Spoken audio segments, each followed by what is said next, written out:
nice bright sunny day here at the Sir Frank Worrell Field at the University of the West Indies Spec facility. We hope it stays that way and we can get a completion of this third T20I in the bilateral series again with the West Indies and the United States of America under 19 women.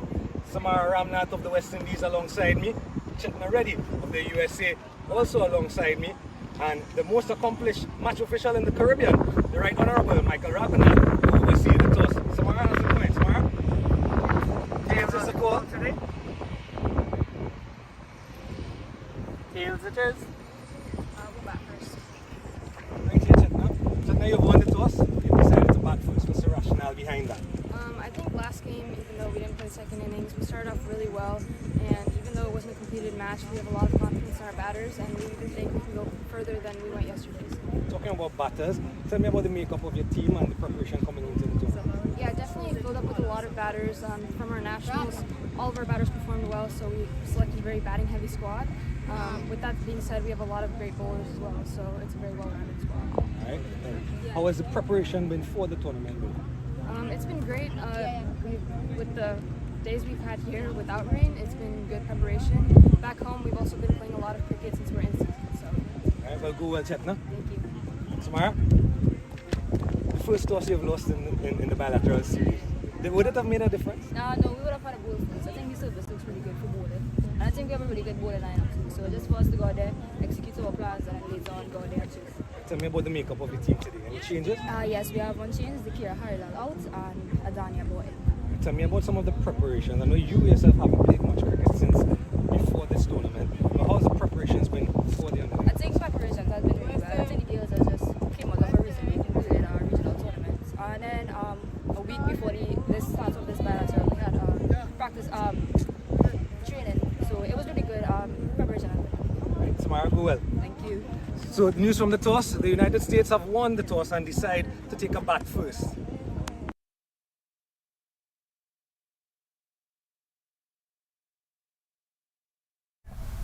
Good morning, viewers, and welcome to the Sir Frank Worrell Field here at UE Sport and Physical Education Center in St. Augustine, Trinidad and Tobago. We're here to bring you Act 3 of a 6-match series featuring the West Indies women under 19 against against the United States of America women's under 19. This is the third T20 in this series with the West Indies women leading 1-0. Of course, the second game would have been rained out. There's no sign of rain thus far early on in the morning here in St. Augustine. It is a bit overcast. We're here and we're ready with action from the 30-20. Introducing now my co-commentator, Mr. Gregory Davis. Hi, good morning, Adam. Yes, there's little chance of rain today. It's at a 10% chance. So that augurs well for this game going on. One game, the second game was rained off. This being the third game. It's a make-up game. Originally, the series was a 5-match series, and an extra game was added to ensure that the young women getting the full quota of games that they wanted. Yep, so umpire Vicky Daniel just signaling to the scorers the US would have won the toss and elected to bat first. That's the skipper, Chetna Reddy Pagadiala, left-handed out there to start off the game. First ball in the books, just turning it a dot ball in the end, coming off a good 46 runs. In the last game that was rained out, the US would have bat first, gotten their entire innings in before the rain coming, scoring 130 for 5.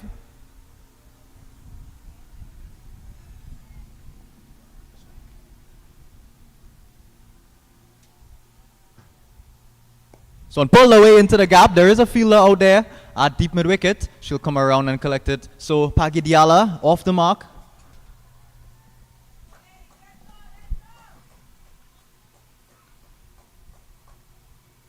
Yes, that second T20 would have given the United States team some confidence, especially after not such a great performance in the first one. So it's Amrita Ramtahal, new ball in hand, running south. It's a good full delivery, but driving competently. Beautiful shot coming on the front foot. The wicket looks good. coming right behind that ball and playing a nice shot into the extra cover fieldsman. Picked it up cleanly. This is Nikar Doshi, right-handed to face. Dragging back the length, and they look competent with that shot off the back foot already, the US woman. Keeping a tight line, Amrita Ramtahal. Of course, coming here, her reputation would precede her. She would look to make early inroads into this US women's batting lineup early on.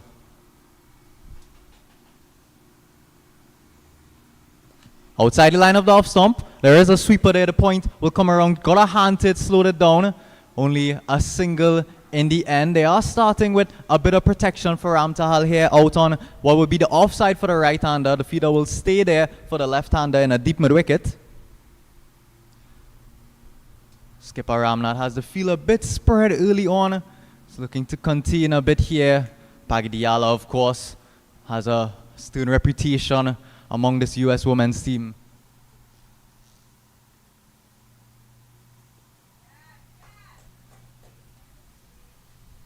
So that'll bring us now to the end of the first over. Score 2 without loss. Good start to the over from West Indies young ladies. Rita doing very well in that over.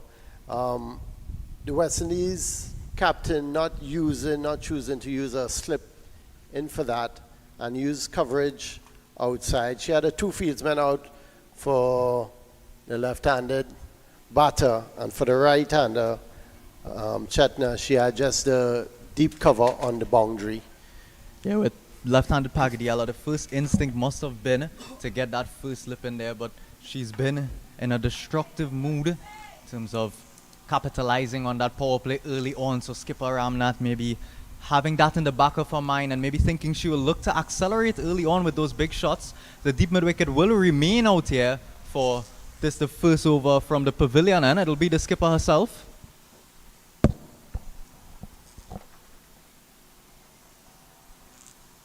Flighted a bit uppish. No runs in the end, so Ramnath bringing herself early on here, looking to get a bit of drift away from the batter and then bringing back in with that off spin.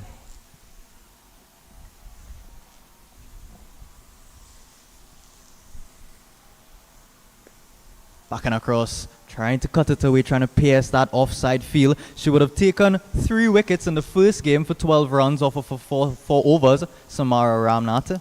Ramtahal on the other end picked up 2 for 18. Naijani Komabach was of course the star in that first game, collecting 4 for 12. Flighted, very loopy, and Ariel just managing to pierce the gap on that occasion. You could see what she was going for there. Flighting that one, trying to get her to play that big shot against the breeze on the leg side.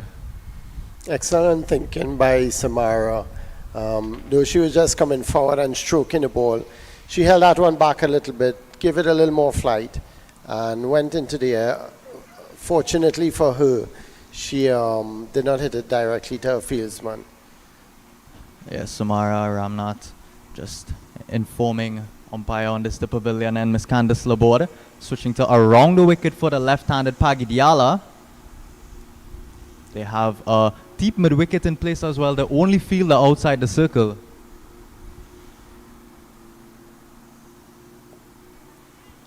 Watchful early on is Pagidiyala. She'll have a very, very important role to play in the US innings today, you'd have to feel. Yeah, Samara not employing a slip as well.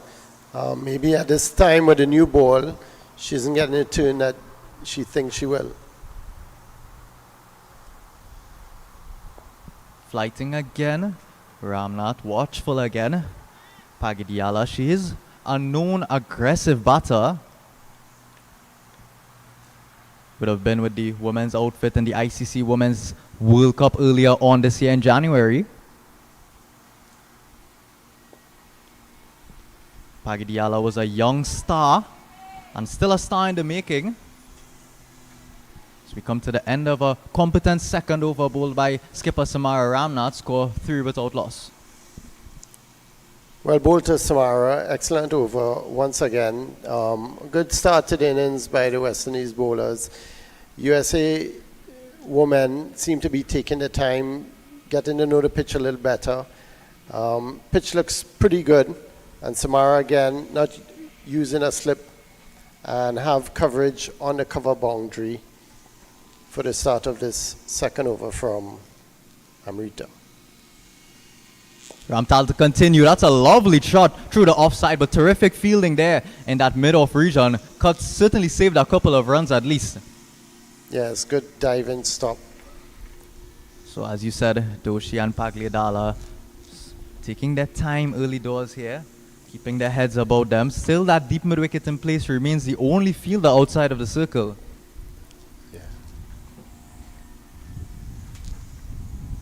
Full and trying to drive his Pagliadala, potentially getting a bit of an inside edge on there. Chetna Reddy Pagliadala, she's known as CRP by her fellow teammates. It would be one of her first series as captain of the US Women's Under-19 team. She was spoken very, very highly of coming into the World Cup in January.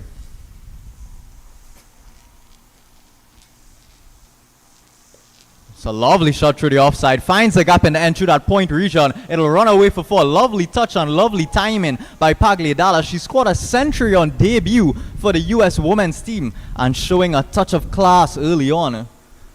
Excellent square drive. Amrita just going up to the bat a little too much and giving her a half volley outside her stump. Well put away eventually, running all the way for 4 runs. The worst delivery in the world. You wouldn't mind seeing a batter driving this early on, but as you said, very, very well executed. Full again and just play down to that mid-on fielder coming through for a quick single. So Pagliadala batting very smart early on, getting that boundary now, looking to rotate the strike, not losing her head early on. It'll bring Doshi back onto strike. She's there on 3 off of 7. Just getting their eye in early on here, of course. Still well inside, well early on here in the game. Full and driving outside the off stump. There is coverage and a sweep out there on the offside. Will take some work. Running around and covering in the end. Only a single. Looking to get those couples out there. There is that option available with the field spread. Quickening up a bit in between the wickets will allow them to get those twos and really put pressure on early on for the against the West Indies women.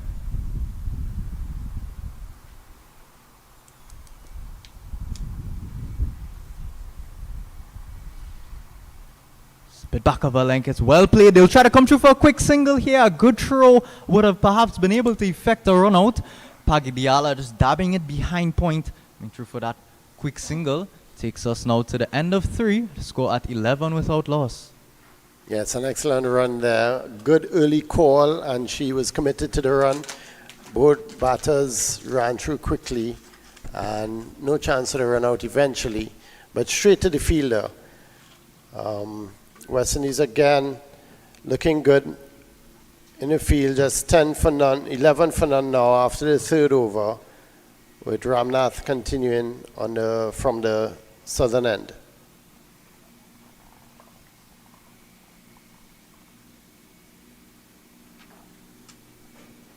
Ramnath switches up the field. We'll just inform you of the starting 11 for the West Indies women throughout this over. It'll be Samara Ramnath, she's the skipper, Ebony Brathwaite, Tiani Herbert Myers, Najani Kombabach, Brianna Plummer, Adiana Bow,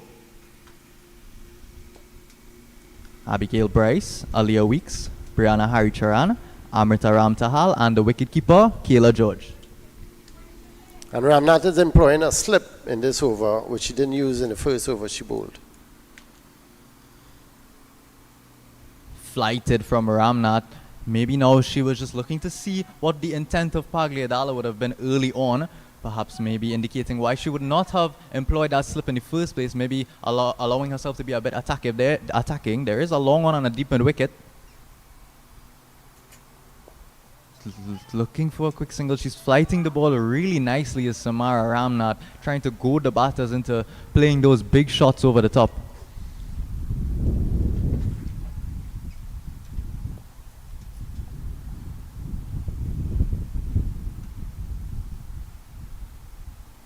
Oh, this is played straight back to Ramnath. A bunk ball in the end. Well fielded, but Well some fielded. concern for her finger. She's shaking her hand. She had an injury. Yeah, you can and see the did glance not- up to the sky now.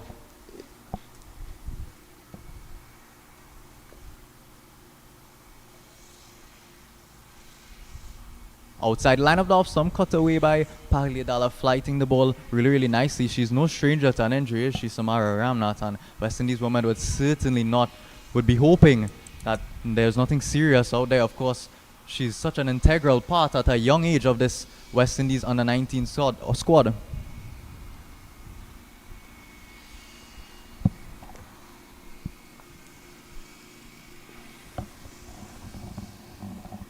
Looking for that single, turning it around the corner. Close in the end, quick keeping by George, but hustling nicely through for the single. Brings us to the end of 4 with the score 12 without loss. Just to let you know, the playing 11 for the US women: Sanvi Sud, Nikar Pinku Doshi, Aditi Pravin Kumar, Mahi Madhavan, Neha Alapati, Sasha Valabaneni, Sanvi Imadi, Taranam Chopra, Sanvi Reddy Kambalapali, of course, skipper Pagliadala. And we see Samara getting some attention to that hand on the boundary. She missed the under-19 series, the regional series this year for Trinidad and Tobago. And hopefully it doesn't damage the same finger that was injured early on. Yeah, looks like some bandaging was just applied. Precautionary measures perhaps early on. It did, of course, seem as though she took a bit of a hard knock on her finger. She's staying out there for a while. Ramtal to continue. Full outside line of the off stump again. Pagliadala looking to come through, and there's a huge mix-up. The throw in the end coming at the wrong end, and mass confusion. Pagliadala, she would have gotten down to that non-striker's end with the throw coming in on that end. She would have been safe, but it seems as though she just left her bat in the air at the last second. Have a look at that. Not expecting that direct hit. Of course, there was confusion. Though she would have thought the throw was coming at her end, the wicketkeeper's end, but confusion creates confusion. And in the end, it's the US women to pay. That's the huge wicket of Pagliadala, the skipper. Back to the dugout early doors here, the US women, 12 for 1. Yes, that was played into a beautiful cover drive, square of the wicket, into the point fielder who just bubbled it, picked it up, and threw it to what we thought was the wrong end. It turned out to be the right end, but it was a mistake by Chetna. She did not ground her bat. She thought the throw was going to the other end because while she was running, both batters were stuck at that end, the bowler's end. And the fielder didn't recognize that and didn't throw to the keeper's end, which was a vacant end, and no one was at that end. Unfortunately, Chetna did not ground her bat, left her bat in the air, and she had enough time to ground it. So a big mistake by Chetna at that point. And West Indies get the first wicket. Well, I think route. if you clip any one of those moments, it would seem like a very, very positive moment in terms of the shot. The shot definitely deserved 4. In terms of the throw, a direct hit in the end, but the total picture shows the mass confusion. And again, Pagliadala would have been a bit muddled. So not quite entirely her fault. It's just a bit of confusion. Full on driving, big shot early out here. Ramtahal, she's on a high. She'd be looking to pick up a second one. We'll have another look at it. Good feeling in the end. It was struck powerfully. Brianna Haritran effecting the direct hit in the end. You can see confusion on all the players' faces. Trying to hammer straight back. Quite making that contact. So at 12 for 1, early doors, US women will need a bit of hunkering down. You can see Doshi at the non-strikers and letting the new batter know, just take it easy. First of all, here, no need to rush anything.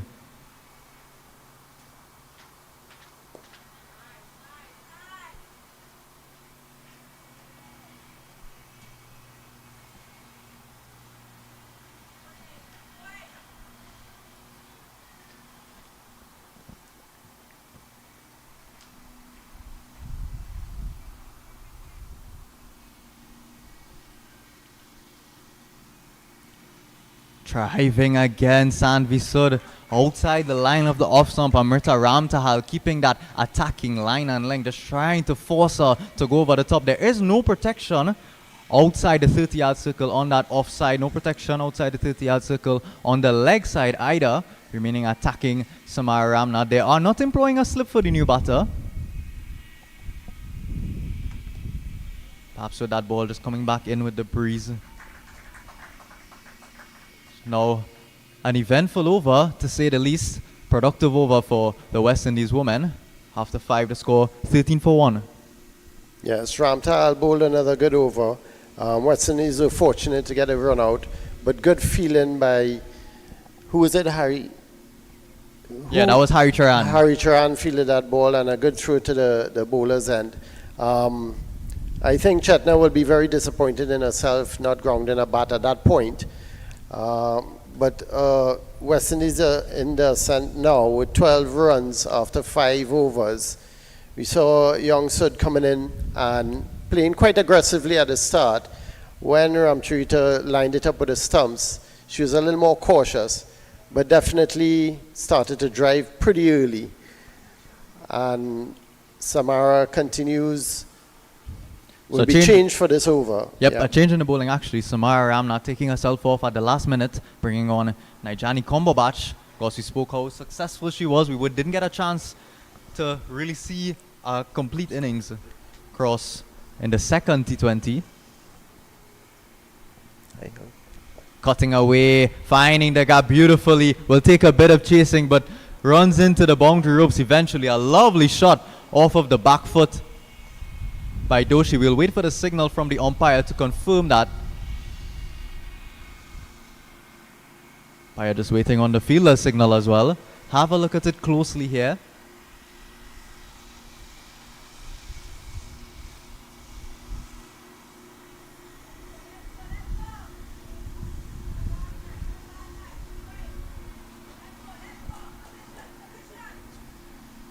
So 4 more runs to the scoreboard. Deserve 4 again. Lovely shot.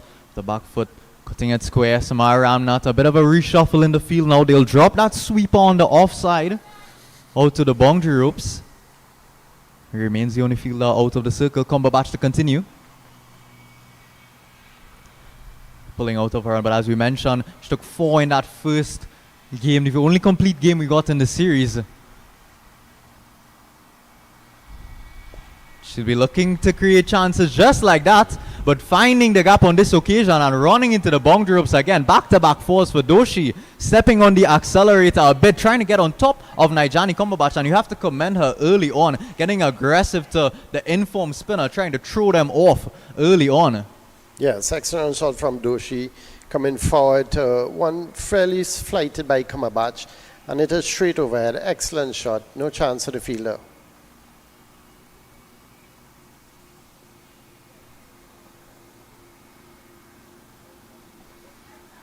Looking to come through for a quick single here, milking those fielders inside the circle very, very well. They, of course, a bit back onto the 30-yard circle, but the U.S. Women's Under-19 team, they let us know in the World Cup in January that their motto as a team is see ball, hit ball, very much adopting a Caribbean mindset. We're seeing it early on. Started off a bit watchful, but Doshi, she's showing that she can accelerate and get those levers going. Dropping out a long on now, in addition to a deep mid-wicket. Sweep on the offside will come into the circle. Faster delivery again. Was thinking about getting that single there in that point region. As an opening batter, especially early on here, capitalizing on the power play, not just means going over the top. As she tries to go over the top this time, also fielders inside the circle trying to find gaps inside the 30-yard circle, work it around, especially that point region. Come through for those quick singles if a bad ball is not offered. Looking for the singles, looking for the 2s at the batters. So don't strike. Looking to drive Peels off the outside edge. A slip in place would have been useful. Runs down to the 3rd region and eventually runs into the boundary ropes for 4. So it's an expensive start for Naijani Kombobach. Exactly what the U.S. women's team would have wanted, coming off of losing that big wicket of Pagliadala in the previous over. And on top of Kombobach early on, the U.S. women's team. That'll bring us now to the end of 6 with the score 25 for 1. Yes, and that's the end of the power play. And West Indies will feel very happy with themselves, 26-1 in that power play. Sudha's come in here very aggressive, hell-bent on playing a lot of shots. That one, Kamabat started with some flighted balls, and eventually, when she realized Sudha was attacking her, and hit two beautiful fours early in the over, she flattened them a little bit, pushed them through a little more, and had a little more control. The last four was fortunate for Sud and unfortunate for Kamabach, coming off the edge and going to a fine third man area where the fielder could not run it down in time to stop it. So this will be another change in bowling. From the gymnasium end is Tiani Herbert Myers coming in with her off spin. It'll be Doshi coming off the back of a good last over. Trying to cut away. Well played, but you'd have to say there is field is spread on that offside. They do well. They did it well earlier in the last over. They would do well to milk the field somewhat on that offside. Those fielders deep there. A lot of ones and twos on offer. What looks like a bit of a change up. Trying to come down the wicket. This occasion almost another mix-up. No harm done in the end. As you can see, Samara Ramnath employing those flighty spinners. Trying to encourage the batters. Try to go over the top. There's a deep mid-wicket in place in addition to that sweeper. Oh, that's a good delivery. Just jogging back and played well behind point. Coming through for that quick single. You can see the look on her face. Herbert Myers was a very good delivery. Just jogging back in at the last second. Yes, good.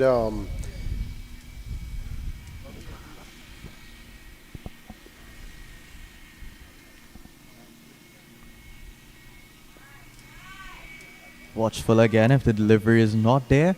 They're doing a good job thus far of just being watchful and picking their deliveries. Sud was looking a bit aggressive in that first over that she would have faced, but picking her deliveries it seems now. And that was one to go straight back. Didn't quite pick it up as well as she would have liked. Drops in that gap just between that mid-off and mid-on fielder. Saving a few runs, cutting it down to a single in the end. Sud needs to get her timing in order for those shots. You can see her head raised a bit with that one. Perhaps coming off a bit of the toe end. Great attacking intent. She's picking those full deliveries to go. Full again. Looking to drive again. A run-out chance that directed would have been very interesting again. So motoring along here, USA under-19 women now come to the end of a quick 7 overs with the score 27-1. Yes, excellent over by Herbert Myers. She has a little skip in her run-up, which she uses, and it doesn't seem to bother her too much. She used a couple different balls, it seems like. She seems to pull a ball from the inside once or twice, but she's trying to keep a line outside our stump. It was a pretty tight line, and the batters struggled to move the ball around a bit. Sud, however, continues with her aggressive way, chipped down to one, got it straight overhead, but Samara put a mid-on pretty deep on the boundary and prevented the 4. So it's another change in bowling here. Brianna Plummer, she'll replace Naijani Komabach. Was a bit expensive in the last over, but I think we can safely say we haven't seen the last of her in this bowling innings. It's a bit of a loosener, very full and very wide. Signal wide by umpire aboard here on this pavilion end. Plummer left arm orthodox, although she's carrying away the ball away from Sud. No slip employed again with Sud's aggressive behavior. Driving again, finding the gap nicely, coming through for a single and equally as nicely tidied up by Komabach in mid-off. So what would you recommend here early on with the field spread a bit? Do you think the US women under-19 batters should have in their headspace at this point in time in terms of looking to capitalize on these middle overs as the bowling changes?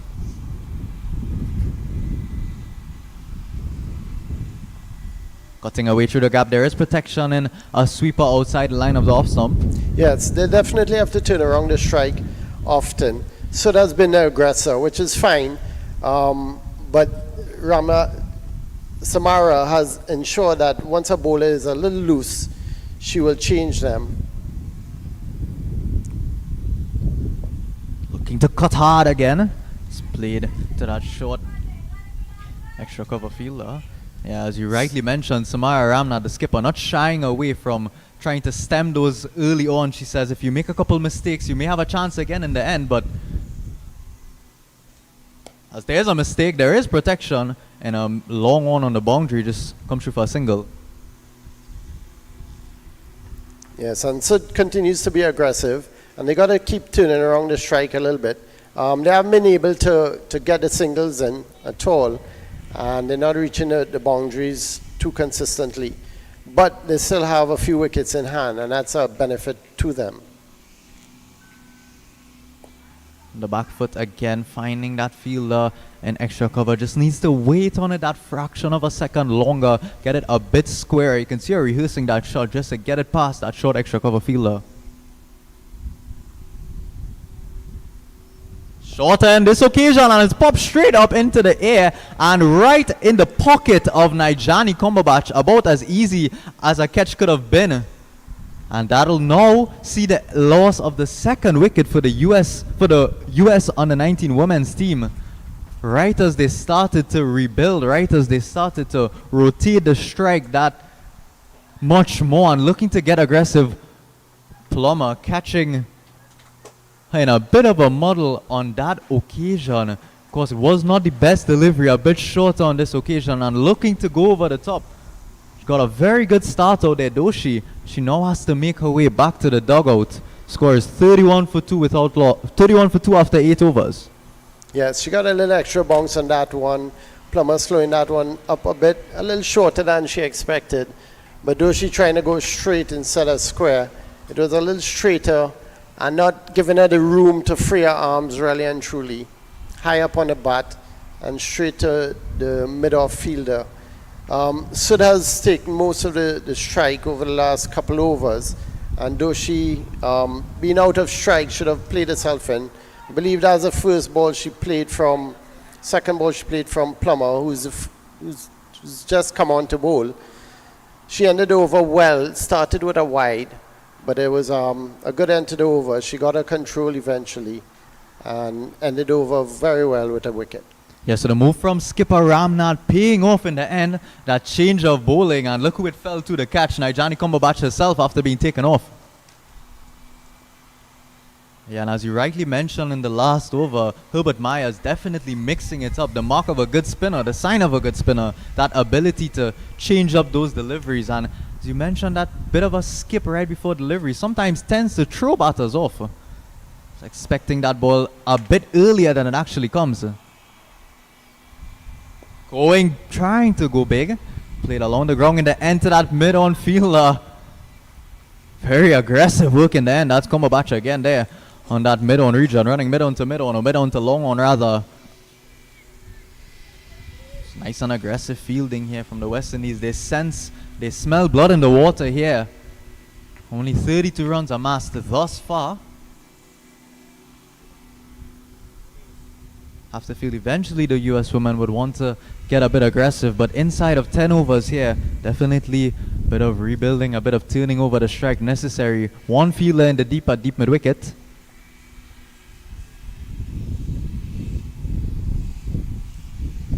Going aerial again. Straight to Cumberbatch, not trying to take a run in then. I mean, we saw that rocket of a throw in the last delivery. Well advised not to try to come through for that quick single. So new batter out here, Sainavi Kambalapali. She would have been the MVP in the West Championships that would have played earlier on in June across in Albany, New York. Flighted and trying to go big. Signaled wide by the umpire and signaled out by the square leg umpire. It was pretty apparent. Just coming out of her shape on that back foot, sliding out of the crease. And it's really good work from George back there, as quick as ever. And so wickets tumbling now for the US women's. That's 3 down. Yes, that's an excellent over. This over, Samaya decided to bring on her long on, even when Sud was facing, who has been aggressive throughout this innings. And with that, we saw the new batter trying to attack the bowling. That one was a little wider, and she should be careful if the ball is outside the line of sight. And chipping out, miss the ball with a line just outside the off stump. Good take by the keeper. And it was an excellent bowling by Herbert Myers once again. Yeah, as a spinner, that's exactly how you would have drawn it up. She would have been dreaming of that last night as she fell asleep, getting that batter to come out of their crease with that additional flight. She was well out there, Kambala Pali, and hoodwinking her in the end, Herbert Myers. So from either end now they're falling. Again, as mentioned in the last over, it's ever more apparent now. Rebuilding necessary through these middle overs.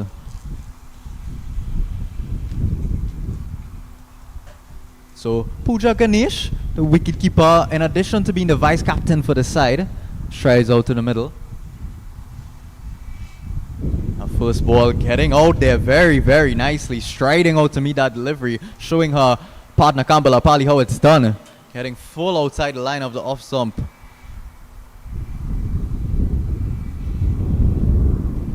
Short on this occasion, and jumping back is Ganesh. Playing it down to that deep mid-wicket fielder. They've had coverage square of the wicket, the West Indies women, for most of the overs so far. And so it'll be Herbert Myers to conclude her second over here. Flighted, and a big shot. Naijani Kombobach. It'll be straight down her throat, and it's a dropped catch. I think everyone seated here would have expected her to gobble that one up, having gobbled up one from the pavilion, and it was an easy catch. She got a late started. You can see she backpedaled at first and then had to come in. In addition to that, the breeze maybe having a bit of an impact as well. It goes down as a huge missed chance. We'll have a look at it again. Herbert Myers, you can see coaching staff of the West Indies women, they're enforcing that strategy of flighting those deliveries, trying to get the batters to play. And I don't think anybody would have expected that one to be put down. So it'll be Plummer, left-hand orthodox, to continue from this pavilion end. Driving nicely, goes straight to that fielder. Good tidying up by Kombobach. May have been a run-out chance available, but stopping that boundary was most vital in that moment. So Brianna Plummer, she's flighting the ball nicely, getting that ball to move away from the batter. That's why it seems to be a bit wide outside line of the off stump. The length of time that that ball is in the air, Bree just acting and pushing it directly across the batters. Ganesh, that's a lovely tuck behind. Fine leg. Don't think it'll run down to the boundary. And it will, in fact, in the end, beautifully timed. Not the most power put into that shot, but Pooja Ganesh, she's showing her experience here early on. She's only faced 3 deliveries. Seems about as competent as they come. Just recognizing this ball, just sliding down the line of the off stump and tucking it behind into that vacant fine leg area.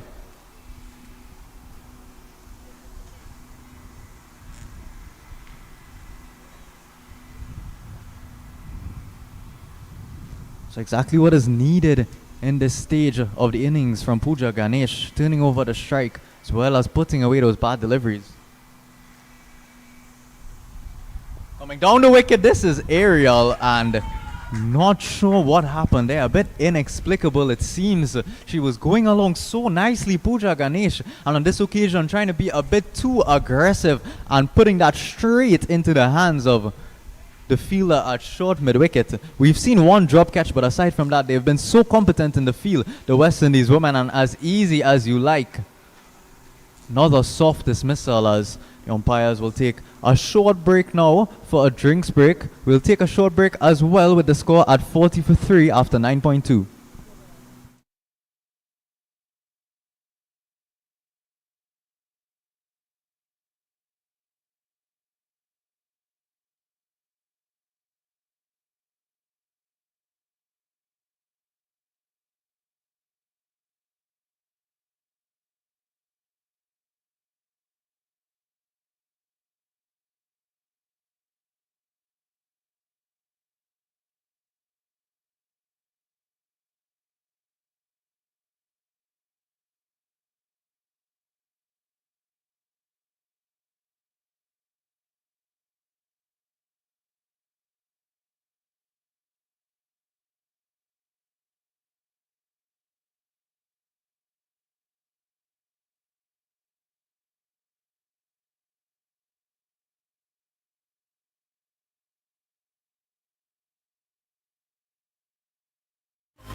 Welcome back and good morning to the West Indies under-19 women's playing against the United States women here at Sir Frank Worrell Field. And Plummer continues and she bowls to Sud, and Sud pulling that to the mid-wicket boundary. This morning I have John Aaron here with me, the manager of both the senior women's team USA and the women's under-19 United States of America team.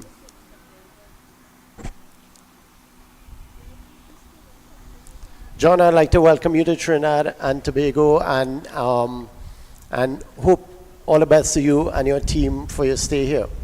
Thanks, Gregory. It's a pleasure to be in Trinidad once again.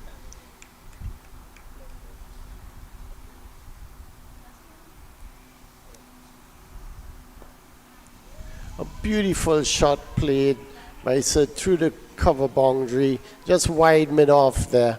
And we continue here with John, the American manager. What are the challenges to bring a team like this together in the United States with such a vast territory? Yeah, well, that's exactly true. It's a geographical challenge with America being as big as it is and getting players from the West Coast to the East Coast. Is you can get to Trinidad faster from New York or from California than you get from New York to California. So that's one of the major challenges for the teams coming together and playing as a unit or practicing as a unit. So tournaments like this is what we depend on. Excellent. And does a team get together before a tournament like this, and how long, if any, do they get together? As a full team, or do they get together in batches because of the vast area? No, we don't have that opportunity. Of course, that costs a lot of money. We normally get together a week or maybe 10 days at the most before a tournament in the particular area of the tournament.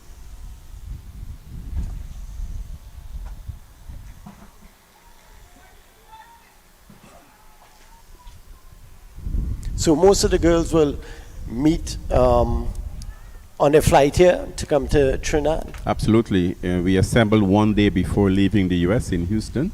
And from Houston, we came directly here and practicing while we're here in Cuba.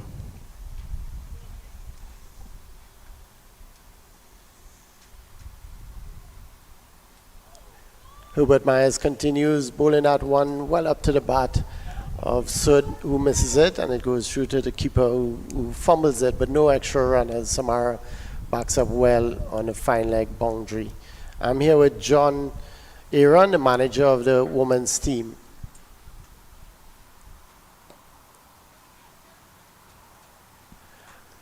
And there we see Sud with an aggressive mood once again. From the start today, she was aggressive. And Hubert Myers again bowling it well. Samara bringing up the deep mid-on into a normal mid-on area. And Sud holding out to her there. John, so what are the challenges bringing a team like that just one day into a tour like this? Are they directed in different areas on requirements for strength and conditioning, and what about the technical work? Well, we do have a strength and conditioning program online headed by our main S&C coach, which the girls follow that regimen and report their progress to the S&C coach. And that's primarily how they're monitored. In addition to which they are practicing in their own areas where some of them may have coaches in that area, or they are part of an academy, and that's where they do most of their training prior to getting on tour. So they'll go to various academies throughout the districts? Yes, or they may be aligned with one particular academy. So the online resource for the strength and conditioning, is it available for young women who want to aspire to this level, or strictly for those who are selected for this team? Well, primarily for the team selected, or the squad ahead of the selection process,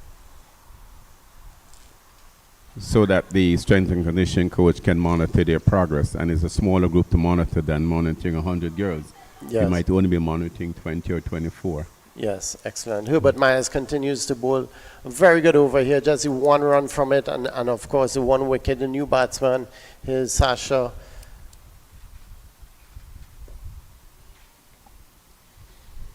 And how do you get the technical details? For instance, if a girl comes here and you realize there's some small technical fault, does a national coach liaise with different coaches in different districts or territories? Yes, he does, and they share information and they share the necessary adjustments that need to be made when the girl goes back to her particular region. Yeah. Excellent. And are there structured leagues in every territory for young women at this age? And are there different age groups for junior cricket in states? Unfortunately, the paucity of women cricket in the United States does not allow us to have leagues as traditional leagues would be. I'll continue after this delivery. Sure, we'll see. Yeah.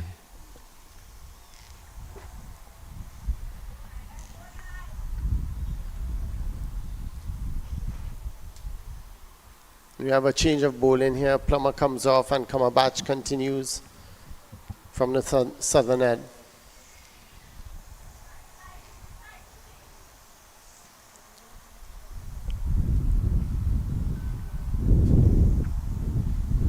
Well played by Chopper into the offside. Fielder comes off the boundary, collects and throws it in. Yeah, so the age group cricket for the women in the States. Well, USA Cricket does have a pathway program for the girls. Like I was saying, we have a small pool of players from which to select. But we do have the under 15s, under 19s, and the senior team. But we have national, just like you may have regionals here in the Caribbean, we have nationals in the United States that follows a particular structure. And that structure is embodied in the pathway program that we have for beginners right through to those who've been selected to represent the national teams. So these girls who were selected on this national team here, I'll continue after this, Cumberbatch ball. These girls selected here, was there a particular tournament or is it that they play in their territories and they were seen by certain scouts or coaches? They play in the individual territories. We have the region, zonals and regionals, and then the conference, and then the nationals. And from those performances, the team is ultimately selected. The selectors go from region to region or zone to zone, and they would make their recommendations to the selection committee from which the final squad will be selected. Cumberbatch continues on a nice shot by Sasha into wide mid off there, collecting one run. Aaron, I want to thank you for joining me today. I know it was short. I was joined here by John Aaron, the manager of both the women's national and the USA women's national team and the women's under 19 national team. Well, thank you, Gregory. It's been a pleasure sitting with you, and continue the great work. Thanks a lot, John. You're welcome. Okay. And West Indies continue to put the pressure on the USA here.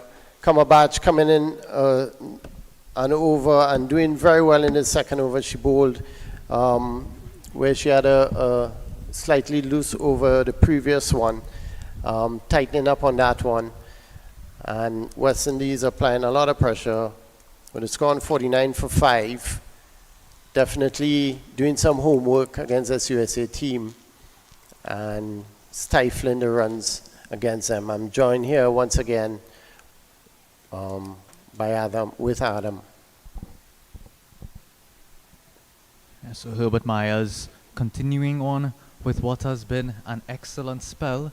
Interesting to know the way that the US women's team had come up here, very, very similar to the zonal setup in Trinidad and Tobago.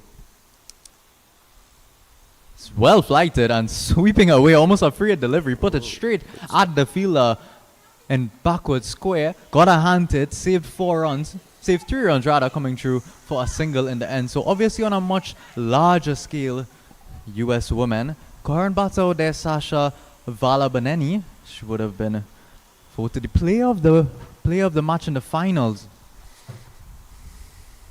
of that conference league as they come through for a quick single. Ooh, skipper Ramna trying to get that radar on. Just missing in the end, coming through for that quick single. Sasha Valabaneni was the player of the match for East in that conference finals that was mentioned. She was part of that winning team.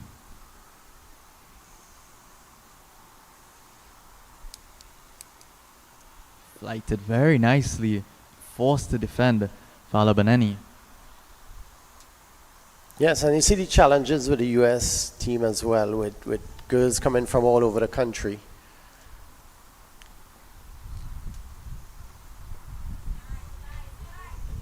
Yeah, of course, we have regional players coming together here, but on a different scale, you'd have to say, Sasha Valabaleni, mentioning her, she's the only one in this team from Florida, actually. There is a cohort from California, Mad Vadan, skipper Pagliadala, as well as Sanvi Amadi. Looking to pull away again, straight to that fielder, a backward square leg. So a few of the players knowing each other, most of the players not Pooja Ganesh as well. She's from Missouri. So spread all across the United States of America, coming to a collective here. And collecting 50 runs for 5 wickets inside of 12 overs here. USA Women's Under 19. Those 8 overs left in hand. Do you think is an attainable target? Just correction, rather, score 52 for 5 after 13. So with 7 overs in hand, do you think is a good target that would be attainable for the US Women's here, considering how many overs have gone already in addition to those wickets that have fallen?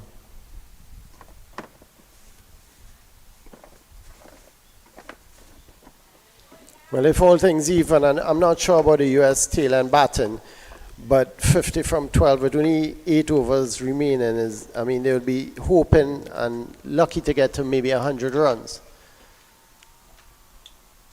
Oh, that's good bowling from Combo Batch.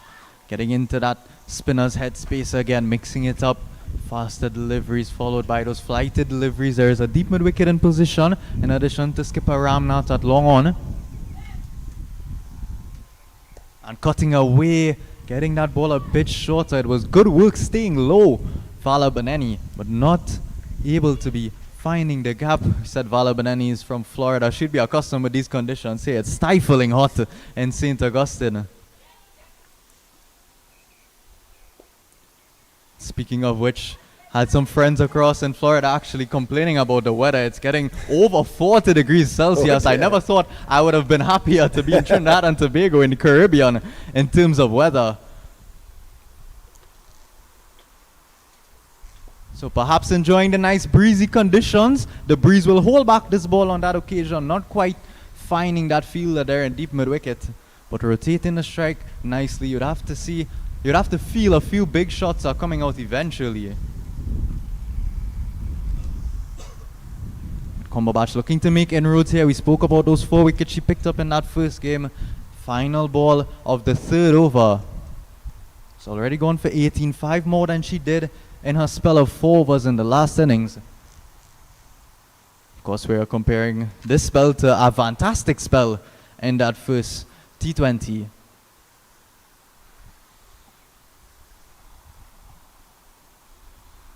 Oh, that's definitely played. But straight to that fielder in short third. Dot ball in the end. So that'll bring us now to the end of 14. Scored 53 for 5. Yes, an excellent over by Cumberbatch once again. She really came back with a bang. And only 1 run in that over. Samara, her captaincy has been excellent. She hasn't spread out the field. She's put a couple fielders on the boundaries, mainly in the mid-wicket area, mid-on area, but she's kept it tight, and it's the onus on the USA team and batters to try and get it through the inner circle, forcing them to play more attacking shots and drying up those singles. So it's good captaincy by Samara. Yeah, have a look at those figures as well. I was just about to add to your point. I think it's almost inexplicable, Samara Ramnath's captaincy at such a young age. It seems as though there's a wealth of experience garnered already, and not showing her age at all. She's commanding her troops out there, in addition to picking up those vital wickets and scoring those runs, leading right from the front as she brings herself back onto the attack. And immediately finding the gap Eyes would have lit up there for a second, that fielder in mid-off. The eyes would have lit up there again as that ball is shied close to the stumps. Seen excellent fielding, number of runouts being effected in addition to catches being taken. US women's team have been going ahead with taking the risk. They haven't been afraid. Thus far, it hasn't paid out so much. Field spread for Ramnath. Only one fielder in the deep, however. Fielders lining the 30-yard circle in addition to Cumberbatch, who now places herself in slip. Oh, and that's a leggy. Just tucking it around the corner is Chopra. Very well played. Mixing it up as we've seen all the West Indian bowlers thus far. Turning over the strike is Chopra, bringing Vala Beneni back on.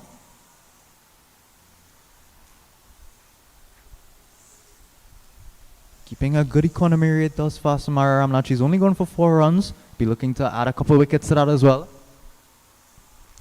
Oh, have a look at that. Look at those change-ups from Samara Ramnath. This one just a bit quicker and appeared to jag away from the batter as well. We'll have a close look back at it. Oh, it was a leg spinner again. Jagging away, just getting that extra bounce. Maybe a top spinner by Ramnath. So I'm trying for the quicker one. Of course, your son, Josh Davis, suppose that those spinners would be accustomed to seeing that out there. She's taking up the mantle in some way from those more senior players, showing off her skills. Back to the office, and she has Vala Beneni in a bit of a tangle here. That one popping up, not quite being able to effect the catch, but she's looking very, very attacking, very promising in terms of getting that wicket in this over. Yes, I'm very confident to be bowling both leg breaks and off breaks.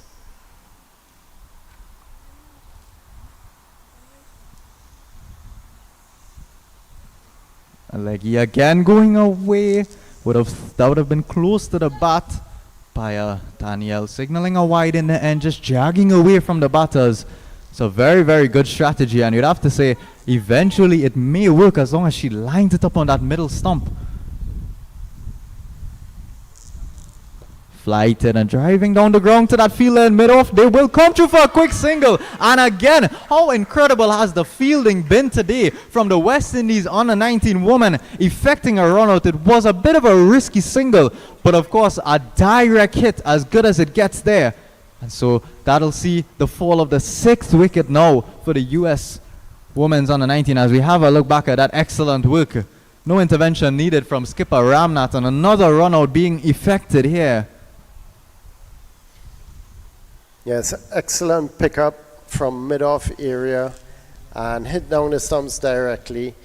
Once again, the US hits directly to the fielder and tries to run before the fielder could pick up and hit down the stumps. So it wasn't such a good call. And there, to her peril, she ran straight to hit a ball straight to the fielder, and that wasn't too well. Ramnath, you could see here, is struggling with her line with the leg break just a bit. A couple of wides in over. And like you said, Adam, she needs to line up that leg break closer to that middle off stump. But she's bowling it directly on the line of her off break, which is just outside off stump. And she's getting some purchase and turn with it. And they're turning into and becoming a wide eventually. Yeah, she's no stranger to mixing it up. Samara Ramnath. Finish off a 3rd over, just lining on that leg stump line. They'll come through for a quick single in the end and another directed. How about that on this occasion? Not quite as quick as they would have liked. She's safe in the end. New batter Madhavan. Very well run. It trickled out to the square leg area. Fielder coming in, underhanding it, hitting the wicket. But the batter was pretty safe at that point. So it was excellent running, a good quick call. Fielder coming in nicely, underhand take and throwing down the stumps. So that was a good over by Samara once again. Getting a wicket in that over. She attacked in that over a little more with her leg breaks and brought in a slip to try and end this USA innings. So it'll be Plummer to continue.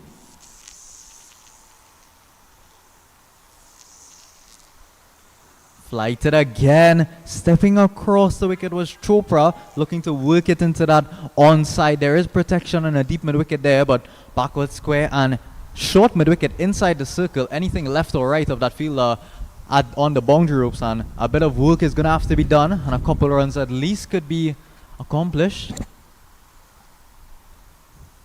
Plummer keeping it outside the line of the off stump, stroke nicely through the offside.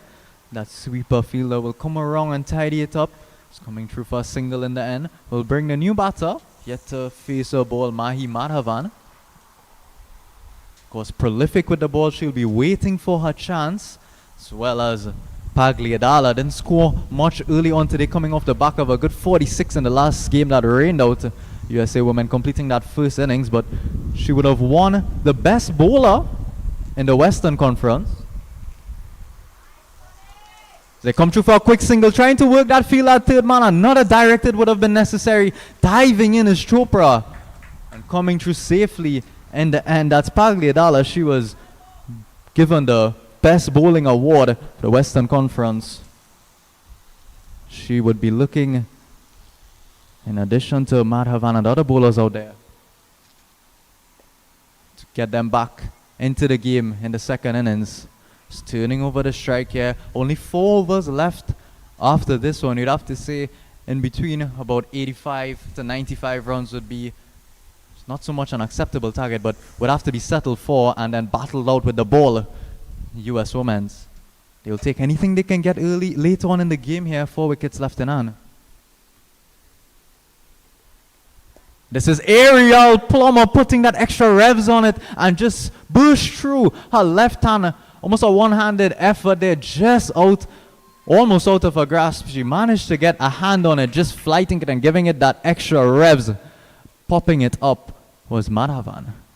Just out of her hands. Second drop catch of the game, but as we said earlier on, cannot fault the West Indies women. They've been so good in the field today. So Brianna Plummer keeping it tight, a very tight over indeed, will bring us now to the end of 16 with the score at 62 for 6. Excellent over again by Plummer. A drop catch there to her favorite hand, her left hand, but she couldn't. She got one hand on it, stretching to her left and high up. Unfortunately, she couldn't take it with that one-handed attempt. She has now bowled 2 overs, 17 runs. She's bowling an excellent line and length. She's slowing up the ball every now and then, and doing an excellent job for the West Indies women's team. Now we have a change to this end. Samara takes herself off after bowling 3 overs for 7 runs. So Amrita Ramtahal back into the attack here. Of course, Ramtahal, Kombabach and Ramnath herself would be looking to curtail the innings of the US women as early as possible, picking up those last 4 wickets. They would love to see their names on the score sheet after coming off in that first T20. A good bowling effort, restricting the US to under 70 runs. So on flicked away, full delivery. There is protection, but she'll not be able to come around. It's very well played. Not the best delivery. A bit of a loosener from Ramtahal, but very competently played by Madhavan. Just working it backward of that fielder at deep mid-wicket. Yes, getting that through to the backward square leg area, getting it on a full, and getting a bat outside her legs there, down the leg stump. Beautiful time in the ball travel, no chance of stopping at 4 runs. The only fielder she has out on the leg side at this point is the mid wicket, and no other fielder on the boundary here at the time. So every boundary would be welcome now. We've seen sparse boundaries today, sparse in numbers for the US women's team, but there have been competent shots played. Saw them score upwards of 100 runs in that second T20 that was rained out. So they certainly have the power to do it, as this ball is just down the leg side by Ramtahal. Not quite being able to show off their prowess thus far. Of course, this is a 6-match series. Still time to show off their talents here against the West Indies. Madhavan on strike, Ramtal to continue. Going aerial over that fielder, short mid-wicket, finds the gap nicely. They'll come through for the second run. Tidied up by, seems Nijani Kombobach, taking up that mid-on field placing. So Yes. turning over the strike, Ramtahal would like to keep it nice and tight, not allowing any extras. You don't mind those aerial shots. Eventually they may find the hands of a West Indies fielder. Just no extras, keep it tight on or about off stump. Force Madhavan to play those shots. It's good bowling. They'll come through for a quick single. Very well run. Madhavan was off like a flash immediately. Good calling out there. Yeah, it's excellent run. And they've decided to attack Amrita in this over, knowing that Samara still has one more over, which will be difficult to get, and the spinners seem pretty difficult to get away.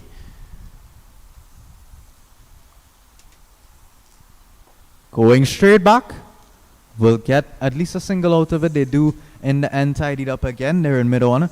Chopra, she's been out there for 17 deliveries, amassed 10 runs thus far. So she, despite Madhavan's attacking intent, seems as though she would be the one to eventually start to get a bit aggressive. They need to compile as much as they could in these last few overs. It's full, a bit slower from Ramtahal. They'll come through for a quick single on the arm of Ramnath. Good running again in the end. So singles will help, taking the total ever so slightly higher. A couple boundaries would be necessary, of course. As we take a look back, it was close to the stumps, but in the end the batter would have made it. It's a lovely shot again, backward of square. It's a bit taking its time to get to the boundary upon this occasion, a bit top edgy. Would have put some spin on that ball, but eventually getting into the boundary ropes. A competent sweep from Chopra. They've been putting away those bad balls down the leg side. So we keep repeating, any boundary is vital here in the closing stages of this innings. Of course, West Indies women still have to bat on this track. As you said, it's been a bit difficult to play that spin. Madhavan herself, in addition to the other spinners, would be looking to get off to a good start.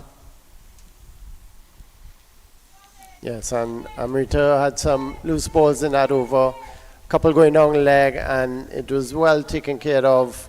Madhavan did well to that powerful shot through backward square leg. 14 runs coming off that over, and that was a good over for the USA team.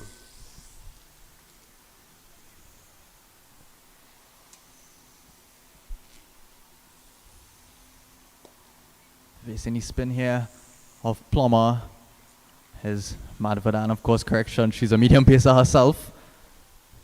Spaglidala with that left-hand orthodox will be looking to get off to a good start. In addition to Karthikeyan, Himadi, number of spinners on in this US women's outfit. Oh, stepping across the wicket, missing it completely, but it'll go through as Byes tidied up in the end by that third fielder. Wait for umpire signal to confirm it. Byes in the end. Signal by umpire aboard. Ball just missing the bottom edge of the bat. It's not a bad idea. A long one and a deep mid wicket in place on that leg side, but only those two fielders and a backward square and a short mid wicket to beat inside the circle. Oh, trying to dab it for a single. They will come through in the end. Very, very good running. Ken Chopra and Madhavan getting those singles, those much necessary singles. The support keeps pouring in from the dugouts. It's a vital stage of the game. Depending on how much runs they can collect in these last few overs, determine what approach the West Indies need to take in that second innings. Again, stepping across to that offside. This one is aerial and just over the fielder in that short backward square and tidied up by that deep mid wicket. I don't mind seeing this from Chopra, trying to get on top of the spinners. Plummer has already taken 2 wickets, so trying to fashion a mistake from Plummer is Madhavan stepping across a wicket. This one paying off eventually in the end, but she would have had a heart in her mouth as that right hand of the backward square fielder got up, almost taking an excellent catch in the end, as we've seen excellent catches from the West Indies women thus far. So 2 overs left after these 2 balls. Plummer will conclude her spell. Toss down the leg side, top edge will fall safely. Mid wicket, deep mid wicket will come around again and collect just a single.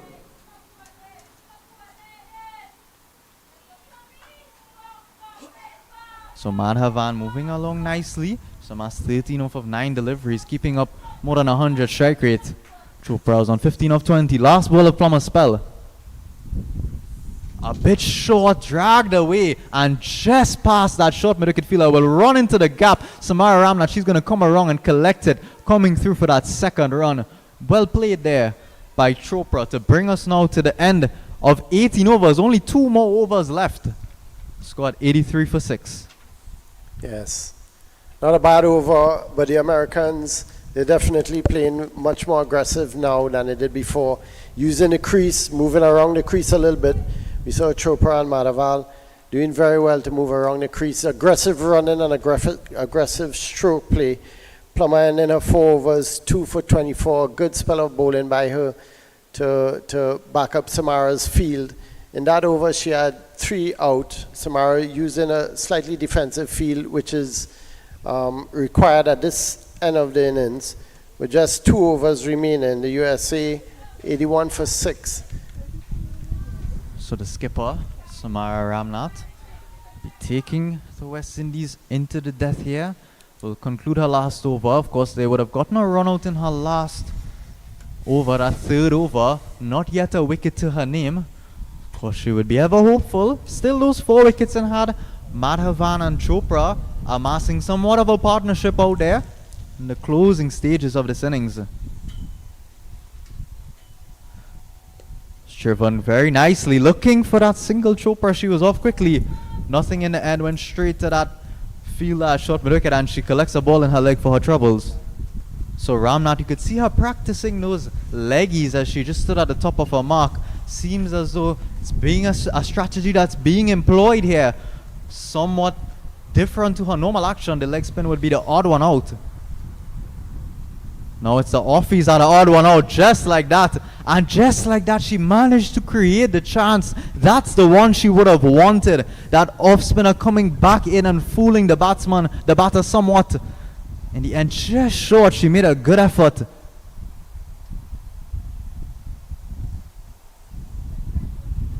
Wasn't quite to be. Good mixing up by Ramnath, exactly what she would have drawn up. Flighted leg spinner, full toss, finding the gap beautifully is Chopra. That one runs into the boundary for 4. So they're continuing to put away the bad deliveries. Have a look at those 2 scores, 14 and 21 from Chopra and Madhavan. Moving along very nicely, a partnership of 31 off of 22. Ramnath getting a bit too overcomplicated. Flighting that one very, very high in the air and very well put away from Chopra. She moves on to 21. Fended down. This one is the off spinner. They'll come through for a good single in the end. Reading the field very nicely, Chopra and Madhavan putting on a clinic right now in terms of scoring, rotating the strike and mixing in the boundaries. Yes, very aggressive batting and running between the wickets, and they're looking excellent out there.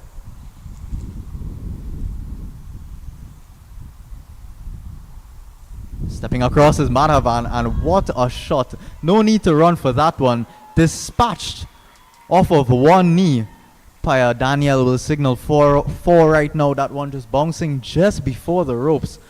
Madhavan, she's showing off that talent, especially on that leg side. Anything that drifts on her legs. Stepping across, and what a shot. Finding that gap beautifully. No chance. There is that fielder in deep mid-wicket, but no chance in the end. Ramnath would like to get a wicket on this last ball. Oof, that's well bowled, but again, very, very competently played. And excellent running in the middle to conclude a bit of an expensive 19th over from the skipper Ramnath. Score at 94 for 6. We said thereabouts 95 would be an adequate score for how the game had gone in that first 10 overs or so. But on to 94 with an over left. Chopra and Madhavan doing very, very well. US women's team would appreciate this ever so greatly. Getting that score ever closer to that 100 mark. You'd feel that they would come out confident in the second innings with a score over 95, confident in their bowling abilities to skittle out the US women for under that 100 mark. Skittle out the West Indies women rather. So Kumbhabach here to conclude her spell. Ramtahal, Kumbhabach and Ramnath, 3 names that stood out on the bowling scorecard in that first game. Quite being able to pinch wickets Kumbhabach and Ramnath. But they've done well to support their other bowlers, Herbert Myers and Plummer. Strike bowlers from either end. Ramtahal, Ramnath and Kumbhabach doing well to curtail the flow of runs, supporting their fellow bowlers well, bowling well in partnerships.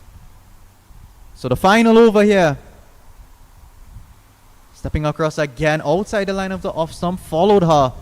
Kumbhabach played down to that long on fielder. They'll come through for a single, so moves the score on to 95. Johnny Kumbhabach thus far at economy rate of 6. It's going for about a runner over, a bit expensive in terms of the context of the game. And pulling straight to the fielder. Drop down to her knees. Confusion again. The short mid-wicket fielder on this occasion had her back turned. She thought she did enough to stop the boundary, but was not aware of the slip from the striker Chopra. Madhavan was motoring down. Would have been an easy run out in the end. Have a look at that slip. Madhavan was already all the way down on the wicket. She's back on track. This one is swept away and straight to the fielder at deep mid-wicket. She was in a 3/4 position. We'll see the back of Madhavan thanks to some excellent fielding out there. Looks like that's Herbert Myers on that, patrolling that deep mid-wicket position. She fetched it from well outside line of the off stump. You could see the intent was to go at anything, trying to hoik it across the line. Competent catch taken. Excellent innings by Madhavan. And that Samara, good field place in there. Madhavan used that shot previously in Samara's over, and Samara didn't use much of a defensive feel as she's using now for this last over. And therefore her over went for a few more than this over.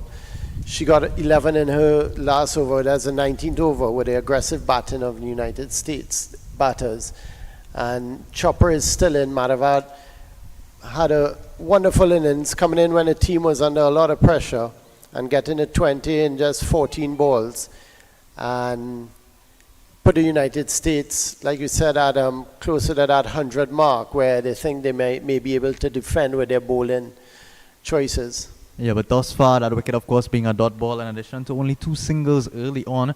We'll see Aditi Pravan Kumar walk out to the middle. Samara Ramnath, you spoke about her captaincy. We've been talking about it all game, of course. She's a part of the West Indies women's senior squad in addition to the TKR women's team. So rubbing shoulders with West Indies greats in addition to international women's cricketers, Australia, England and around the world. It's clearly rubbed off on her and showing that experience that she's gained thus far. Leading the team from the front. It's been strategic from Samara Ramnath. Of course, she would be a bit disappointing with her bowling figures, but we must mention her captaincy throughout the game. Her field placing, it's been excellent. Causing situation currently 96 for 7, 3 deliveries left, bit of a reshuffle in the field, deep mid-wicket. She's going to jog in a 3/4 position. A deep backward square in addition is in a 3/4 position. Long on the boundary in addition to a sweep on the offside as well. She's 3/4 out there. Not quite being able to find the boundaries, looking for that one that's just played aerial. So Kumbhabach here conclude this innings. The sweeper will now come in a bit more inside the circle. So 3 fielders deep on the onside. Flighted going down the leg side, wild signal by the umpire. This is runs that they would not have wanted to give away. So it'll be 2 in the end, wide +1, and brings Chopra back onto strike. Kumbhabach would have liked the ball to Kumar to conclude it. Chopra has been striking the ball very well. Could push her team over 100 here. Long on drops back as well as a mid-wicket 3/4. It's a sweeper on the offside all the way back.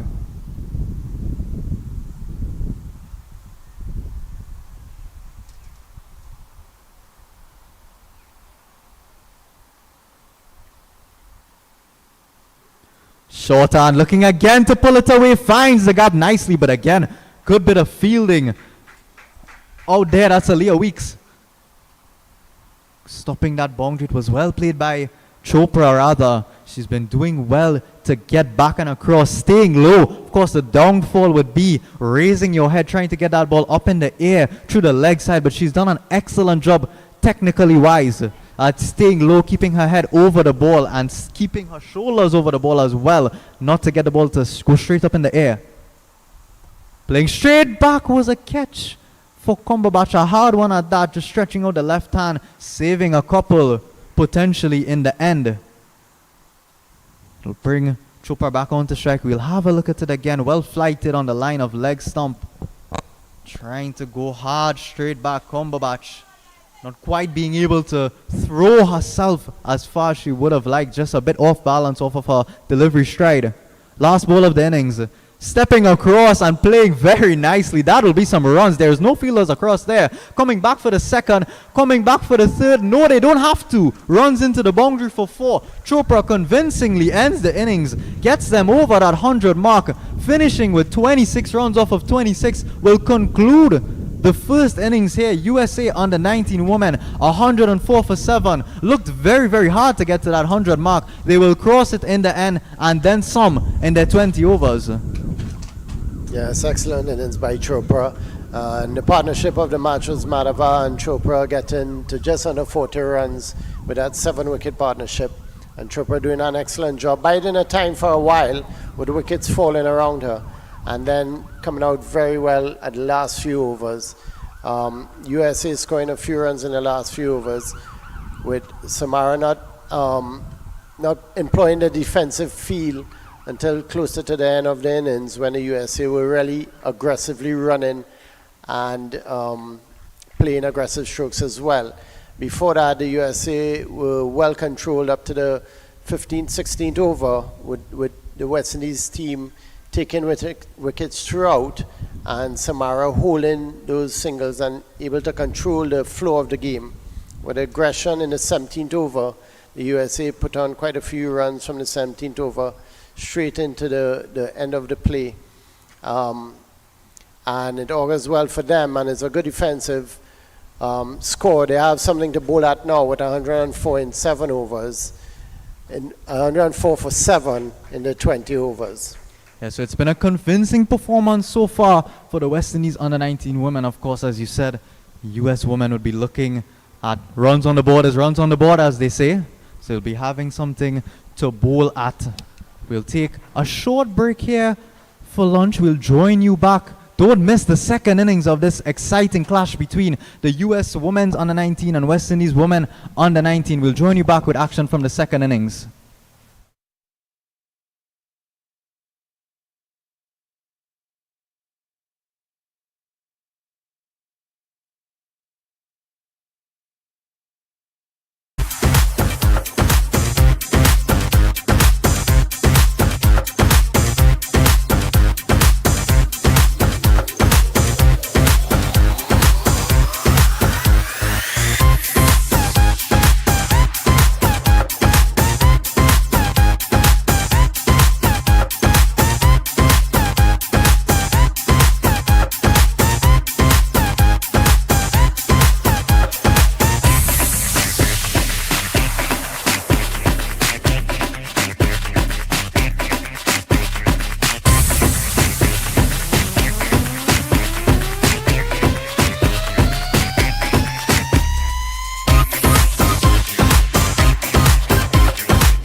and Ram Tahal to take up first strike for the West Indies under-19 women.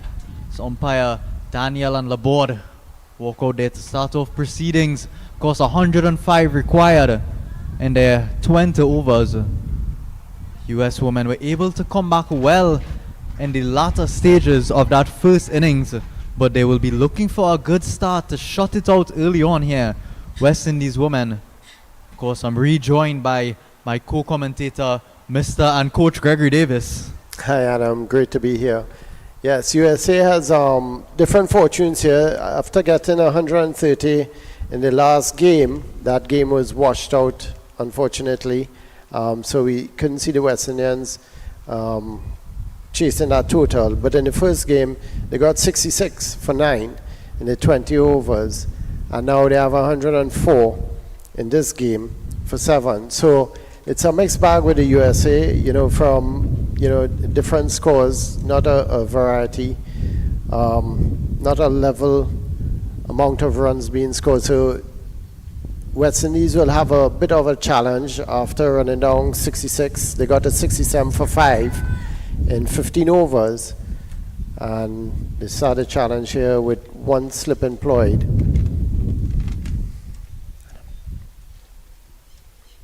So we're all ready to go here. Deep mid-wicket employed as we saw in that first innings. First slip in place.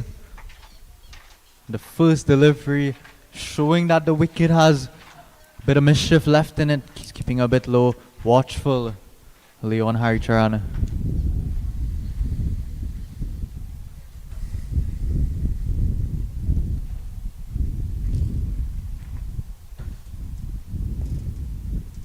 Again, just getting their eye in early on. Of course, a rather meager score.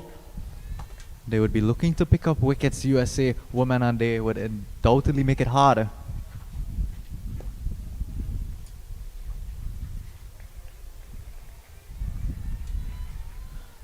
So of course in that first T20, West Indies under-19 women victorious, leading the series 1-0.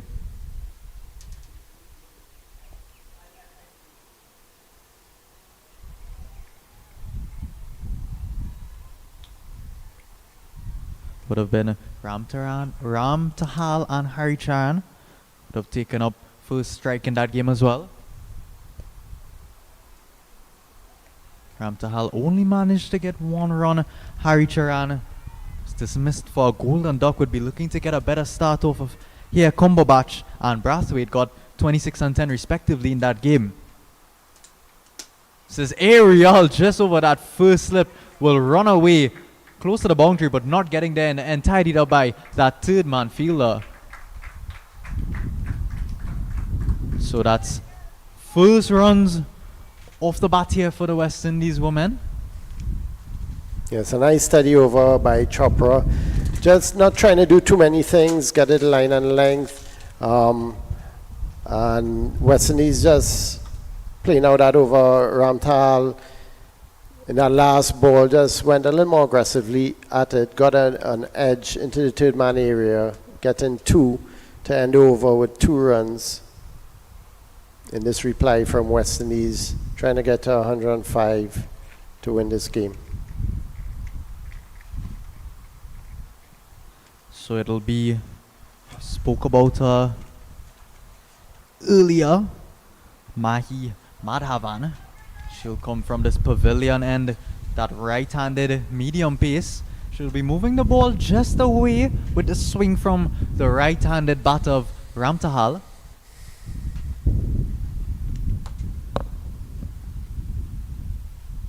Rather Haricharan to take strike. Facing her first delivery, just trying to fend it outside the line of the off stump. Narrowly missing that outside edge. It's a good start from Madhavan. She finds her line and length early from the opposite end. Taranam Chopra, she would have picked up 2 in that first game off of her allotted 4 overs.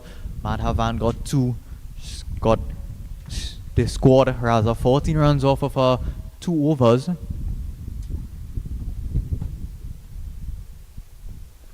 Oh, that's a lovely delivery. You can see the swing on offer, just getting it in that line and length, almost that test match length, just a bit fuller forcing Harry Charan to play off that outside edge down to third for a single, and will bring Ram Tahal on to strike now. Off the mark, Harry Charan.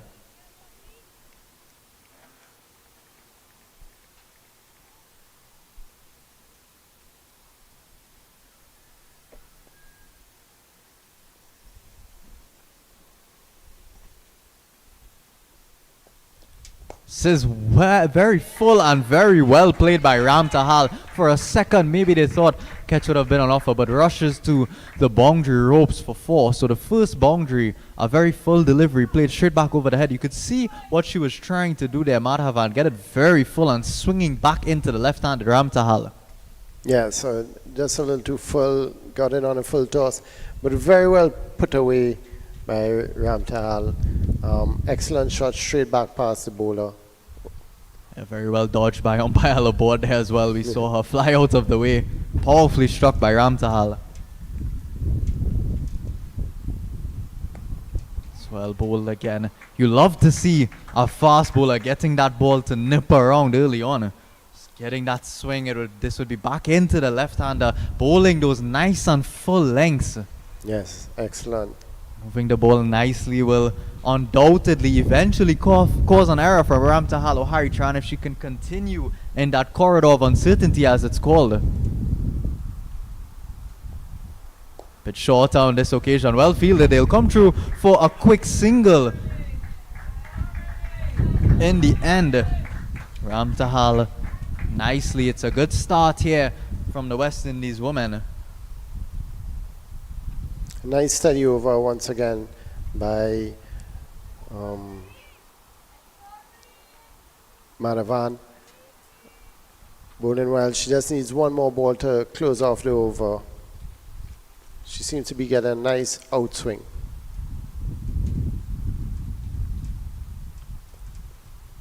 It's well bowled, well played, showing the full face of the bat in full defiance to end the second over. The score at 8 without loss. Yes, nice steady cricket here. The West Indians seem to be playing themselves in nicely, not trying to do too much with it. And United States bowlers trying to find a line and length, trying to be more steady than trying to be too attacking. And the West Indians, good form. The pitch looks good. And definitely a gettable target here. Like Adam said earlier, United States must slow down the West Indians by trying to get some wickets in between, especially in this first 10, and not allow the West Indians a free rein on the game. And with that in mind, they do start with the slips, so that for the pace bowlers, and there's a change of bowling from the northern end. You can see Chopra there, bowl that first over. She'll take up the position in first slip. It's the left-handed medium pace of Kumar. Oh, and a loud appeal. Umpire Daniel thought about it, but nothing coming of it in the end. So now employing medium pace from both ends. Looking to use that ball, move that ball rather, swinging away from Ram Tahal on this occasion, just dragging down the leg side. Good decision from umpire Daniel in the end.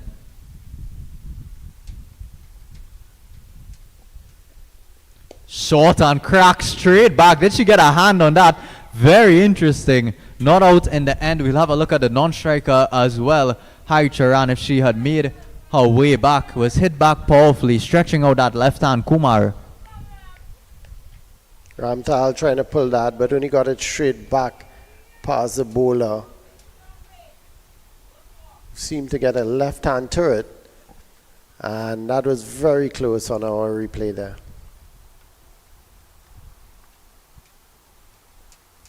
Short again from Kumar and trying to deal with it. And is that a spectacular catch? You betcha it is.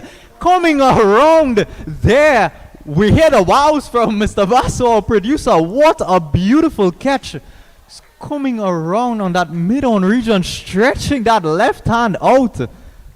We'll have a look a bit short, trying to pull it away from that fielder. And boy, oh boy, just clutching it right before it hit the ground. You can see the technique employed, made sure to keep that ball above the surface of the grass. and she can hardly believe it. It seems as her teammates run over. What a beautiful catch completed to take that first wicket. Apropos, you'd have to say, to make the first inroads. And it's Kumar strikes off the back of an excellent catch, and it's 8 for 1. Yes, excellent catch to dive into her left while running around. One-handed catch, taking it and getting her hands underneath the ball. Fantastic catch, and that's exactly what USA need. They need to back up their bowlers with excellent fielding to defend this total. And that is exactly what the doctor ordered for the USA.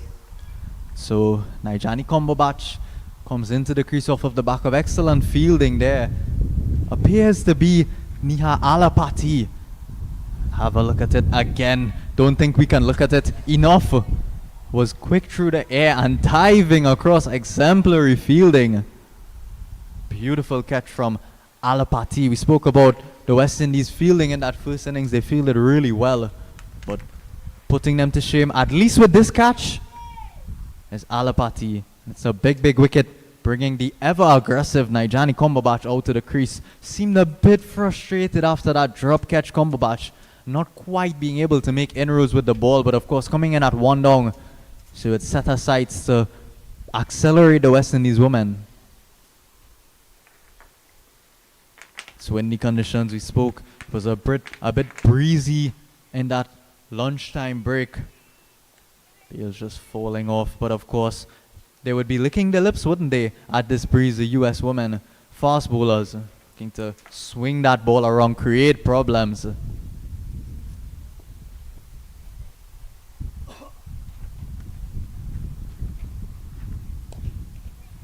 Well, how about that? Almost speechless.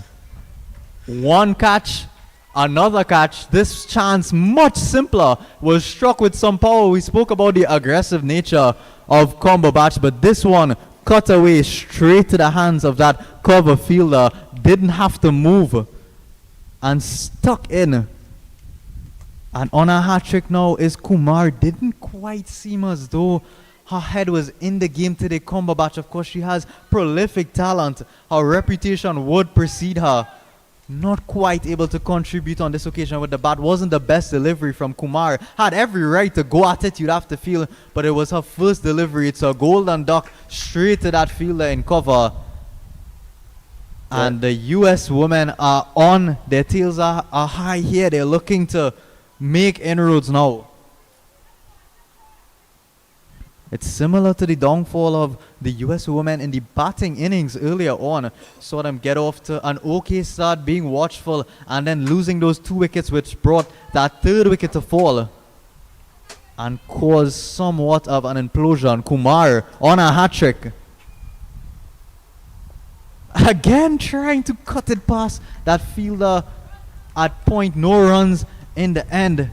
Ebony Brathwaite, new batter, to walk out there. She faced that hat-trick ball, negotiated it successfully. Kumar has one more delivery in this over. She's yet to go for a run. Picked up those 2 wickets and seemed as though she could have taken that in her sleep. As easy as you like. We said as easy as you like in the first innings. How about that? Sideline of the off stump was looking for a wide there. Brathwaite gets it eventually in the end. So spoiling this over somewhat. She could have had a double wicket maiden to start.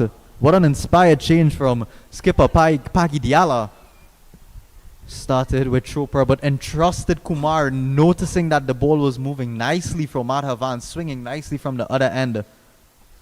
Turns out to be successful. Full to conclude the over from Kumar. Another close, very touch and go. Not signal as a wide in the end. So that'll bring us now to a very good over for the US women under 19. At the end of 3, the score is 9 for 2. Yes, excellent over by Kumar. The US captain Chetna had a lot of confidence in her. She had a 6-3 field throughout with a slip as well. The West Indian batters were very aggressive. From ball 1, they were playing fluent shots, and that caused the downfall just a bit. With a ball just outside the off stump, just back of a length, hitting it into the air to the cover fielder and getting caught. And the USA are now on top of this game with 9 for 2, and West Indies need to build back and get some steady runs throughout the next few overs.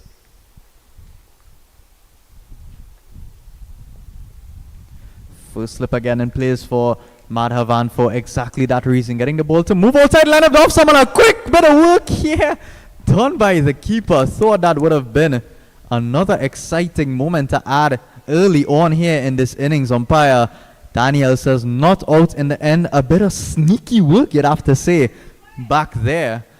That's Pooja Ganesh behind the wicket. She tried to roll it on. Saw maybe that she was out of the crease. Not in the end. Yeah, she held the ball too long. The ball was dead by the time she tried to run up to the stumps to take the wicket. Yeah, looked away, was done with it until she saw Haricharan practicing that shot. Madhavan continuing on that nice line and like just fended off by Haricharan. Of course, they would be very excited, as you said. The USA are well on top here, getting that huge wicket of Naijani Kombabat. She had such an excellent and exemplary performance in that first game, picking up those 4 wickets in addition to scoring a quick fire 26 off of 26. So big wickets back in the hot. Ram Tahal, they've seen the back of as well. Haricharan, she's still out there, still trying to execute that drive outside line of the off stump. Umpire aboard, signal a wide delivery, but Madhavan wouldn't mind that too much, getting the ball to move outside line of the off stump, and she's causing Haricharan to play those expansive driving shots. Exactly, and she's continues to get the away movement with the breeze, like Adam said earlier.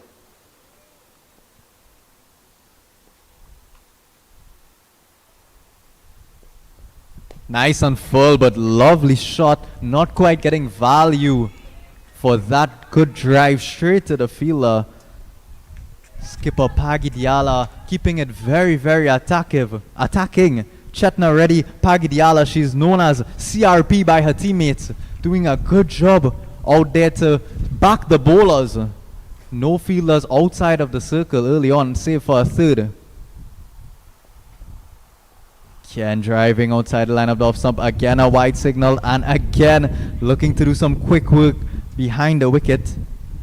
Ganesh, yes, nice and aggressive fielders. Only a steep backward square rather inside the circle, in addition to a short mid wicket as well as a mid on inside the circle. Nobody out on the boundary on that onside, and there's that big gap between backward square and short mid wicket. It's flicked away nicely. The gap that we just spoke about finds it on this occasion. Haricharan. Oh, that's a lovely bit of fielding, it would seem, in the end. Very, very quickly got down to that ball. It was a bad delivery. Seemed as though she did enough with her timing to put it away, Haricharan. But a good bit of fielding, a good bit of pace being shown on that leg side. Yes, that's an excellent shot. The bowler just trying to straighten it up too much after bowling a couple of wides. That one didn't swing as much as she wanted it to.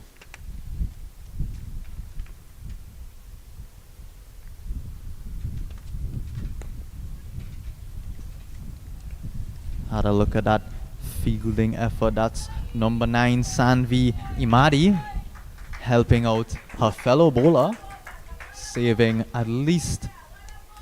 saving 1 run rather. Have a look at it closely again. What an effort. Looking like Superwoman out there, reminiscent of Dre Ross.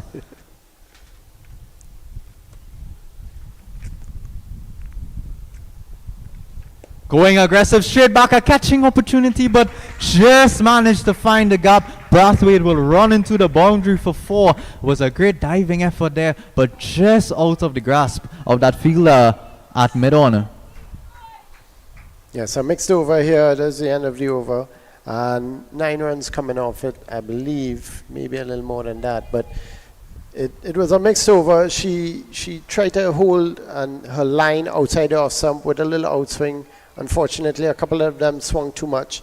Then she tried to straighten it to get that outswing. Well, go maybe to 4th stump. And unfortunately, that one went on the legs. This one, she pulled down a little bit, and she was pulled, but maybe flat batted straight past the bowler. So Kumar to continue from the gymnasium end. Oh, driving, and what a beautiful wicket to pick up. We spoke about them drawing it out. Bowlers today have had their dreams come true. A beautiful delivery outside the line of the off stump, just flummoxing the batter. Not quite sure if it was going to come in. A beautiful catch again from Chopra. I mean, this speaks on how well both coaching staffs have worked with their fielding units. Beautiful catches being seen out there, beautiful fielding efforts, and some really good bowling to back it up. Kumar is on absolute fire. Oh, that's beautiful. Hang that in the Louvre. What a good way to pick up a wicket. Those two wickets that have fallen have been drawn up really nicely. A good catch being taken. Nijani Cumberbatch putting it straight into the hands of cover. And now another excellent catch. 3 catches in a row. This time Chopra at slip taking an excellent catch, going down to her ankle. Those are the hardest to take in slips. Those ones that are just dying on you, falling just to your ankle. And well on top now. We have a game on our hands. Yes, the USA is definitely doing the job that they wanted to do here.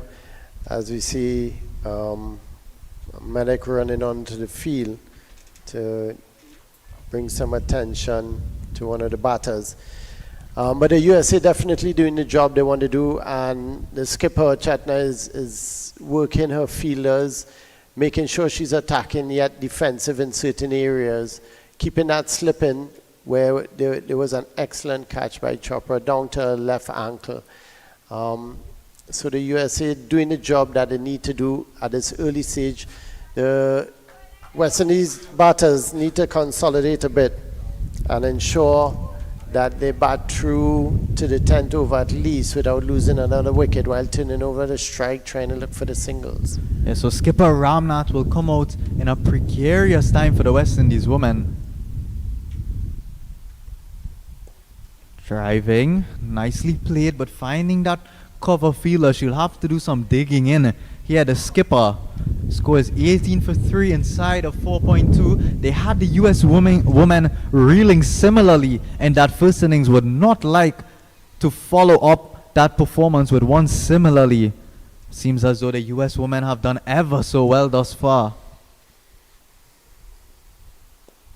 Driving again, almost finding the gap on this occasion, but as we keep reiterating, excellent work being done in the field. I was about to say, I hope skipper Pagliadala keeps Madhavan down, bowling rather, at this pavilion end, because she's moving the ball ever so nicely. It's working out for Kumar thus far.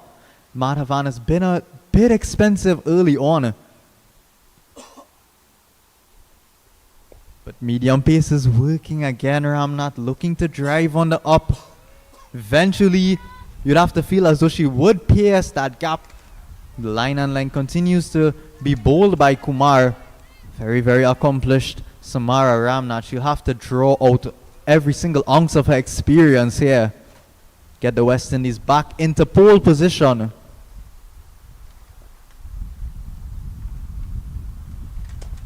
Again driving, again not being able to pierce that gap. Skipper Pagliadala and the US women's under 19 fielding outfit feel very, very proud of themselves. They've kept it so tight in that infield, as well as showing off their acrobatics in the outfield. Keeping the pressure on. Kumar is on the verge of yet another maiden. Oh, that one just missing outside. Driving again with Samara. And so it's a wicket maiden for Kumar out here to conclude 5 overs. 1 left in the power play. A lot of work to be done by the West Indies women. Score is 18 for 3. Yes, definitely. After 2 overs, Kumar taking 3 wickets for 1 run. And it's an excellent performance by her. She's keeping the ball well up to the bat, as we can see. At her pace, she doesn't want to shorten the ball too much. She has a third man to cover in case the ball edges and goes wider. But just allowing it to swing as much as possible. And with her left hand and the breeze blowing into the right-handed Samara, she's getting that ball to come in just a bit. Samara playing a few drives in that over to those well pitched up balls, but very cautious as well because of the fact of the swing. And we have a change of bowling from the southern end. Yeah, so it's Sanvi Imadi coming in with those offies. Brathwaite to face up. Oh, hello, maybe not. Seemed as though she was practicing off spin when she was warming up with her teammate, as this one just breaks through that gap in cover. They'll come through for a single. So a bit of mystery spin here again from Imadi. She'll take over from Madhavan, her California teammate. So it's the west side from the south side to continue. Imadi looking to make an early breakthrough. Score is 19 for 3. Ramnath on to strike. She'll have to do some good work out there. Lead from the front. Oh yes, that's lovely bowling. It seems as though we're all struggling to read her, far less for the batter out there. Imadi mixing it up very, very nicely. Just beating the outside edge of Ramnath. Of course, Ramnath would be accustomed to facing tricky spinners, especially in T20 formats. You consider her position and her presence in the squad at the TKR women's level. So she would have to draw on her experience as mentioned earlier. Coming down the wicket, bit of experience show, trying to meet the pitch of the ball, almost taking out Imadi on that occasion. Getting through for that single, it's very smart from Ramnath. We saw early on in that first innings, Madhavan was getting down the wicket and stepping across, trying to confuse the spinners a bit, get on top of the spin early before they get on top of you. And so Ramnath not sitting back. Brathwaite a bit shorter, just peeling off the bottom of the bat, going behind that point fielder. They'll come through for one. Think about the second. The second was definitely on, but in the end, due to a bit of hesitation, a bit of Mahendra Singh Dhoni trying to be channeled there by Pooja, Ganesh getting in through safely for 2 eventually, Brathwaite. So this is what's necessary, turning over the strike through these middle overs. 2 more deliveries left in this power play. The field should spread somewhat. Oh, and a big shot being attempted, and Imadi, a beautiful delivery straight through the bat and pad of Brathwaite. She will have to go, scoring 7 of 6, and thus far it's been very exciting bowling from the US women's team and very exciting fielding. They're putting on a show out there. If I look back at this one, was that the Googly coming back in, beating all ends out. Look at that posture from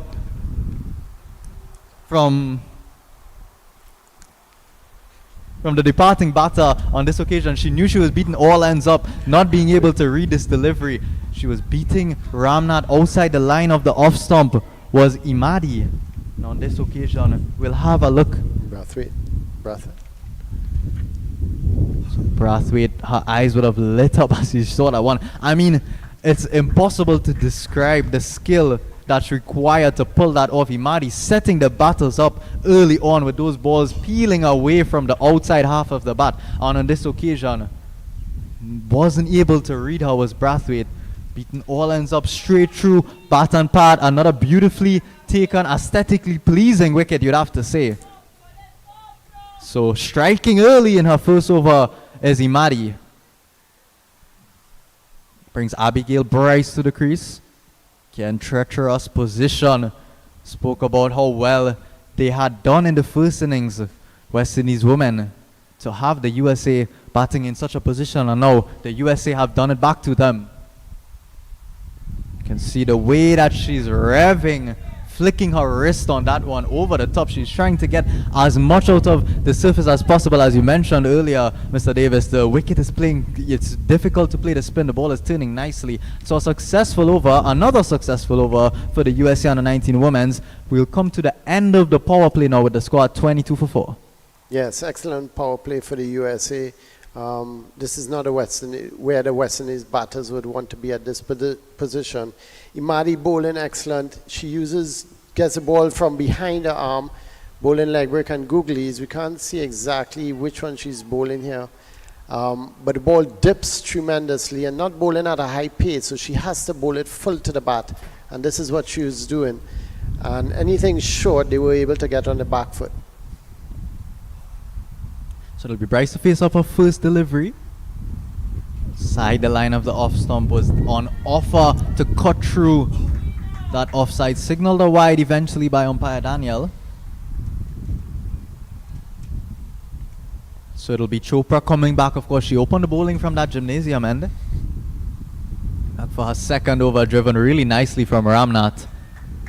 And a bit of a fumble in mid-off, not costing them in the end. Nicely done from Ramnath. You'd have to feel Bryce would have to take a page out of her skipper from the other end.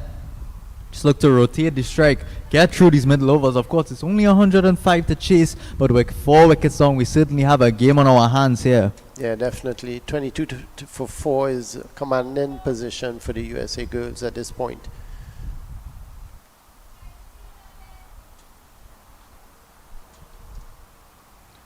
Very full, very flighted. There's a loud appeal, even louder as they continue, and eventually managing to get the decision out of umpire Daniel. She had a think for a second, but that will now see the 5th wicket fall for West Indies women. Took a while to come to that decision in the end, but Bryce eventually has to go. Yes, definitely. The umpire took her time. The US team was sure it was out. They kept appealing, and properly so. They were a nice strong appeal. Chopra bowling her steady off breaks, and that one she flighted a little more across the angle with the right-handed Bryce. Chopra coming from wrong the wicket, and Bryce was trying to play it a little straighter. Unfortunately, she got a slight edge, well taken by the wicketkeeper, and Chopra continues the good work demonstrated by the seamers over the last few overs.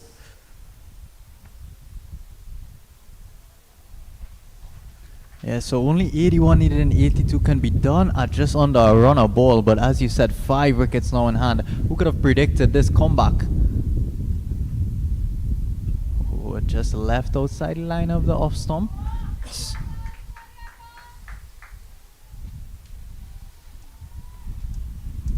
Adania Boch out there. Flighted again. Lovely bowling. It's almost as if they had scored 200 runs in that first innings. The bravery from these bowlers flighting the ball. As you mentioned, runs on board. Runs on the board is runs on the board. And with 5 wickets down, tails are up here. The US women's on the 19. Just keeping it tight, trying to come through for a quick single. Loud call from Samara Ramnath, again showing her experience, ensuring that ball had heard her. Not making any mistakes in the end, but Chopra keeping it very, very tight. They have one more ball to negotiate in the 7th over. A deep mid-wicket in addition to a long one has been employed. Everyone else inside the circle.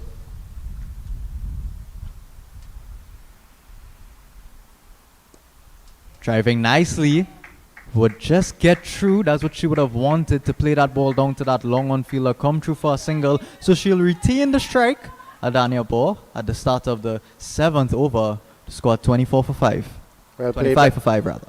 Well played by Adania, and that was an excellent over by Chopra to back up the excellent work the seamers did the previous few overs. She came in and she bowled at the top end of the innings for her captain, Chetna, and Chetna continues to attack with a couple fielders in the outfield just to deter the West Indian batters from going for it. Right now she has a long on and mid-wicket very straight, more in the cow corner area. And here we go again with yeah, typical leg spin field, typical leg spin bowling. Keeping it nice and simple. Skipper Pagliadala, nice and simple, has worked thus far. Imadi showing off her talents. Pulled away into the gap, just past that fielder at backward square. Will take some work to collect on the boundary ropes. Eventually, powerfully struck by ball, making its way to the boundary ropes for 4. So again, much needed runs. Bit of a bad ball from Imadi, keeping nice and low and getting over the ball very nicely as boss. So just about the first bad ball we've seen Imadi bowl, she's kept it at just back of a length on her wrong off stump. The batters are not sure which way it's coming, back in or away, hence the ability to go through bat and pad and beat the outside edge. So mid wicket comes a bit squarer now. As well, bowled outside line of the off stump. I think it would be advisable, Boch and Ramnath, when they get any width to try to put those away, because anything on the wicket for Imadi, you would have to think a defensive approach would be recommended. So when you do that, that happens. Try to go for the big one. Trying to pull across the line would have been well advised to go through the offside. And that'll see the end of Adania Boys. A beautiful delivery. Imadi coming back after being struck for that boundary early on and making light work of this West Indies women batting lineup. The USA women. Yeah, so for Imadi, the West Indians got to make sure that they're very cautious when she pitches up the ball. Ball trying to go over that cow corner area. At this point, that wasn't advised. With 5 wickets down, and now it's 6 wickets down. Imadi just pulling back one in that over, and that's the thing with Imadi. She bowls at a slow pace. So if she does bowl it slow, short, then the West Indies batters could really command and attack the shorter balls. But she hasn't been bowling it short, just that one short ball. But you got to be cautious against her with those balls pitched up. She's bowling, seems to be bowling that leg break. And this wicket, they're hesitant to drive her with any sort of command. Here you can see Ball's head just going straight up in the air. It'll be the big frame of Tiani Hilbert Myers, Bajan, skipper of the Barbados team, actually to join Samara Ramnath out there. This is certainly going to be an interesting matchup. The leg spin of Imadi seems to be hoodwinking all the batters from the West Indies, but Herbert Myers, of course, she can strike that ball. So it'll be interesting to see what the approach is. Of course, early on here, not as much runs on the board as they would have liked. Herbert Myers, it's going to be interesting to see if she chooses the attacking approach and try to play Imadi out of the attack by scoring boundaries, or just hunker on and stay with her skipper.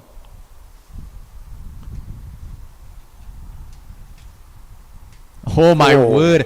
Well, It must be said, Sanvi Imadi, it's absolutely unplayable out there, unreadable, unscorable for the West Indies women. Herbert Myers, she'll go for a golden duck, try to go with the defensive approach, but I don't think the US women could have drawn it up any better in terms of getting these wickets. It's been such beautiful bowling and beautiful execution.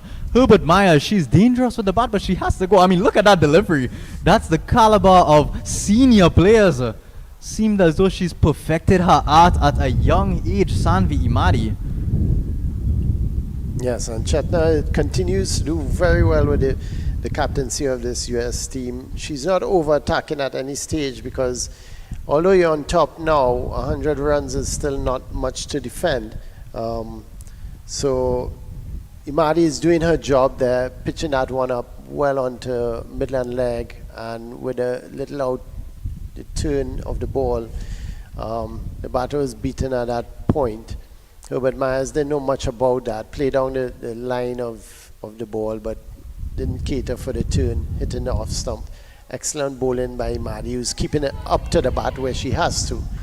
And I'd like to see if Chetna will attack in the sense of any slip or so. But she's holding back on that and ensuring, putting pressure on the West Indian batters to score the runs. Or she's now having a change of field where she's putting a slip for the new batter and taking out a backward point. Yes, very well said. Of course, it's a hat-trick delivery. Why not employ the slip? I think the slip would have been employed regardless. She's turning the ball both ways, Imadi. Nicely flighted. You can see what she was trying to do. Hands on head immediately. It's very, very clever and very, very exciting and interesting bowling from the US women. That'll now see the end of 8 overs. Score is 29 for 7. West Indies women very, very precariously perched here. Yes, and with Samara out there, she'll have to guide the team and bat through for a few overs, ensure that no wickets fall at this point, while still trying to turn over the strike a little bit, because you have to not lose sight of that 105 runs. And regardless of the score, you have to be, in your mind, note to yourself that you want to get that score, and you have to get that score. Yeah, it'll be Chopra to continue after picking up that wicket from the gymnasium and last over. And it's really well said, really well pointed out. The fact that Samara Ramnath is out there will leave that bit of hope in the West Indies team. But as you said, she needs a batter to stick with her. They've been falling at the other end. She hasn't been able to do anything but stand and watch. Nicely driven again, nicely worked. You can see she is relying on her experience, turning over the strike. You could hear the support for the new batter, Aliyah Weeks, as she walked out there. Coaching staff as well as the players noticing how important and how precarious it is right now at this point in time with a further 75 runs needed and 70 balls. They will need as much good mojo in addition to smart batting out there to negotiate these last few overs. Trying to go big, ill-advised. I think Samara Ramnath on cue, as I was about to say, should go and have a word with Weeks' first delivery or second delivery rather that she's faced. No need to do that. Still 10 plus overs left. Only 75 runs required. They can still do it with these 7 wickets. Only 3 wickets in hand. They can still do it. But Weeks would need to sit there and almost hold an end, you feel, rather than rotate the strike and allow Samara Ramnath to get as much strike as possible.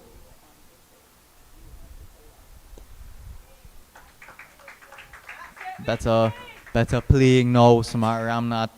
Advice working.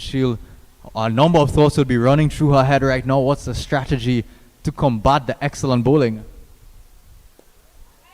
You'll have to say they'll be more than glad to see the back of Imadi when she does finish her spell. I don't think we can quite describe. You'd have to look for yourself on the screen. It's impossible to describe how clever she's been, and those deliveries have been just perfect on the dot. Sweeper would drop back on the offside to 3/4. Keeping it on the wicket, keeping nice attacking intent in terms of line and length. Weeks survives the Chopra over. Score is 30 for 7 after 9 overs. Yes, excellent over. Once again, very steady bowling by Chopra, backing up Imadi on the other end, who's really attacking with his leggies. She's bowling there. Well flighted by Imadi. And Chopra very steady. And if you try to go after, it will be to your peril, but they need to turn over the strike a bit. USA in excellent position. I like the fact that Chetna is balancing her attacking and defensive fields. So it'll be Imadi to finish. Why not give her 4 on a trot? She's bowled so expertly, but coming up against the expert prowess of Samara Ramnath, this will be a battle to watch this over.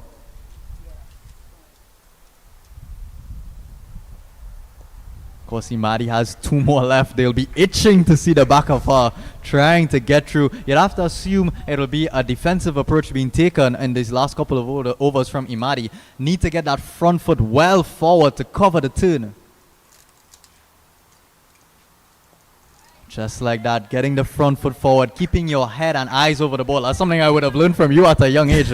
Making sure to stay solid in defense, not allowing the ball to turn past your bat, keeping your bat and pad together, making almost a fortress outside line of the off stump. It's a bit shorter, easily negotiated. You can see a bit of frustration from Imadi. She knows those short deliveries. Once you can see the ball react off the wicket and what it's going to do, needs to get the ball a bit fuller in the arc of Samara Ramnath. This one is short and quicker, very excellent change-up, but it's off the inside edge. There will be runs available. Nobody backward of square on that leg side. Come through for a second. Good running and a sprawling dive needed to be put in by Ramnath on that occasion. We've seen a number of direct hits today. She would not have wanted to add to that tally. And you definitely don't want to run out at this stage of the game.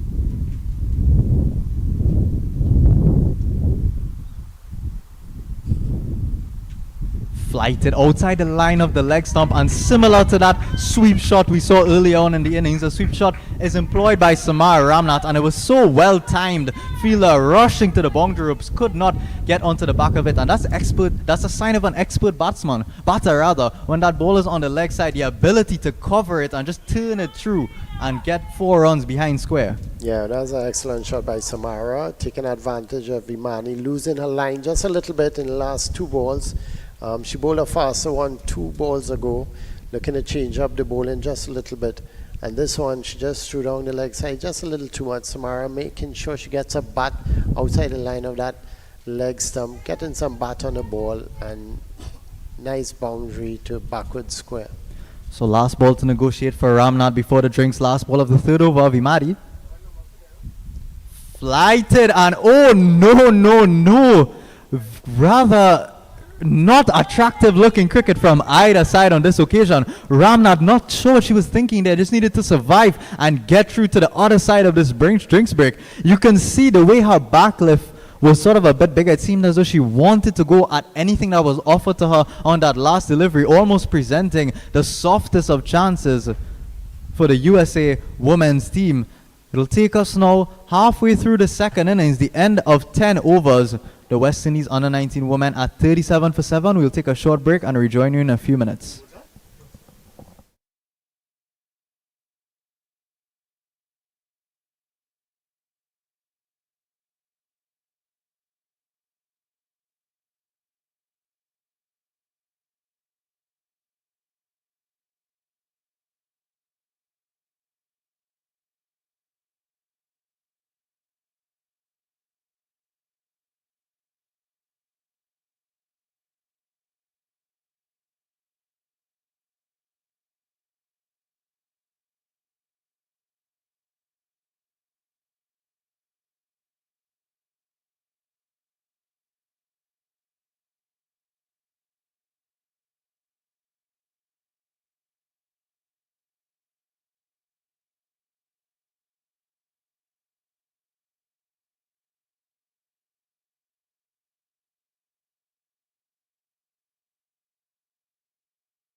So a short pause on top of a short pause. Shortly after, or during the drinks break rather, just off of your screen, we see her now, Samara Ramnath, the skipper. So Davis, as you said early on, she got a hard knock on her right hand, had to be bandaged up, and I think we are seeing evidence that this injury is a bit more serious than we would have thought. She is electing to stay out there. Of course, as the captain, should be eager to stay in the middle, catapult her team as far as she could. So resumption of play here, where 10 overs is in, as you can see, for those just joining us, USA women, the first team they would have won, in the first innings they would have won the toss and elected to bat first. That decision not quite panning out until, you have to say, the last 4 overs or so, and a nice little partnership was made, catapulting the team up to upwards of 100, but West Indies women are somewhat worse off. Skipper still out there, Ramnath, but 7 wickets down. It'll be Chopra to continue from the gymnasium end. Coming around the wicket, just trying to angle the ball across the right-handed Ramnath. Maybe hoping, ball is a bit old at this point in time, but maybe hoping for a bit of drift in to assist with that off spin coming back into the skipper.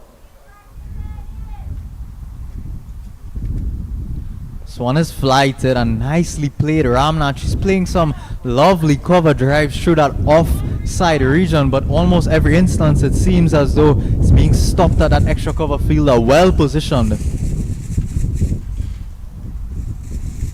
Cut away again, not quite being able to find a gap. She may have to open the face or keep the face a bit squarer to get it a bit straighter, maybe aerial as well, but in the situation, 7 wickets down, it's really tough for Ramnath.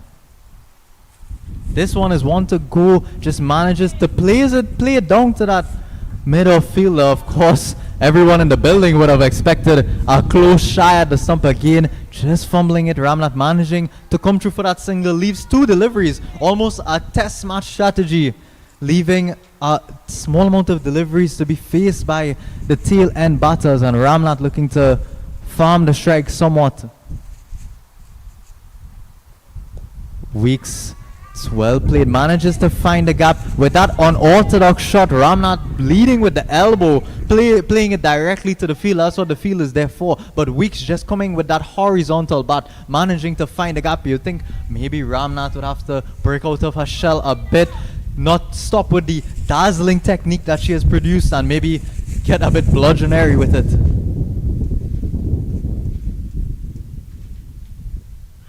That was one that maybe could have gone really full. You maybe would have thought for a second there by Daniel. She has been swayed by excessive appeals before. Wicket being sent for that edge, and that looked really good, you'd have to say. Maybe just a bit outside the line of the leg stump. So Ramnath survived. She had a nervous look back there at the umpire. Yeah, it's a close one, and Chopra ends her over and ends her spell, excellent spell, 1 for 8. She's been bowling a little flatter than Imani from this side. Imani, as we saw in the last over, before the break, Imani got Samara to hit one in the air just past her. She got her hands onto it, but then wasn't able to hold on to it. And that's the dangerous thing about Imani, driving Imani balls.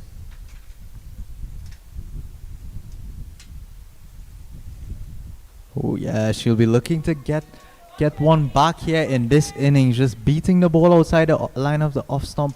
The veteran Aguilera involved in this West Indies coaching camp. She's letting her know, just keep your eye on it, just watch the ball onto the bat.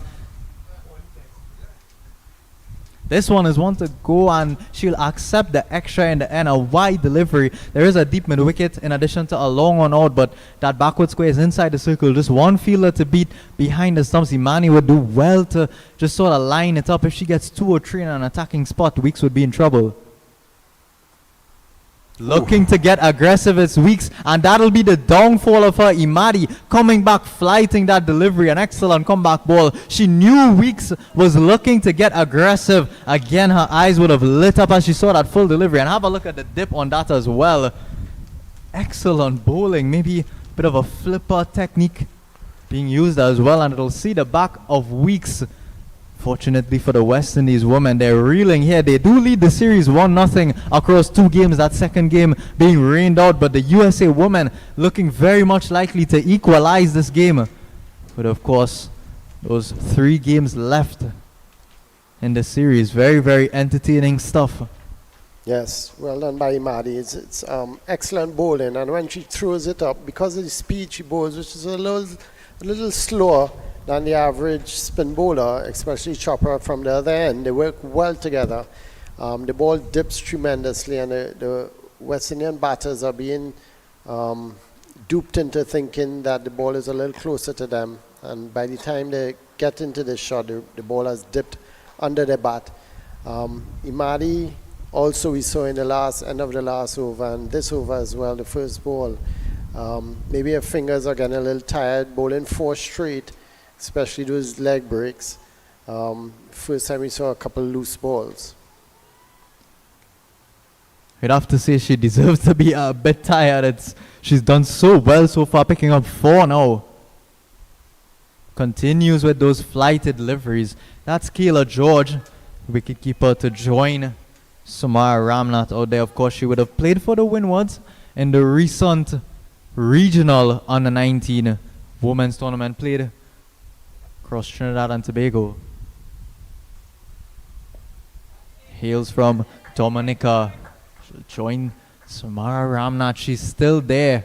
11 of 21, just trying to stick in there, but wickets are falling.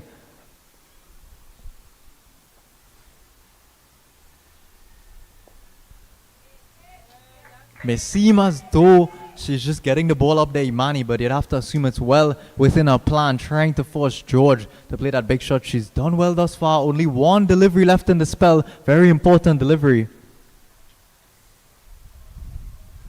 It's nicely flighted and equally as well played, not falling for the trap, Kayla George. So now, at the end of 12, ever so much more problematic for the West Indies under-19 women with the score at 40 for 8. Yes, and the USA under-19 women, excellent performance in the bowling, especially Maddie, who's led the bowling 4 for 16 in her 4 overs. Excellent bowling. She flights the ball tremendously, bowls at a slightly slower pace, so therefore it's very difficult to drive on the ground. You have to be on top of it. A lot of the West Indian batters try to hit across the ball, hitting it into the air. So that's an excellent spell by Imadi, and the West Indian woman will have to do a little homework on it for the next game.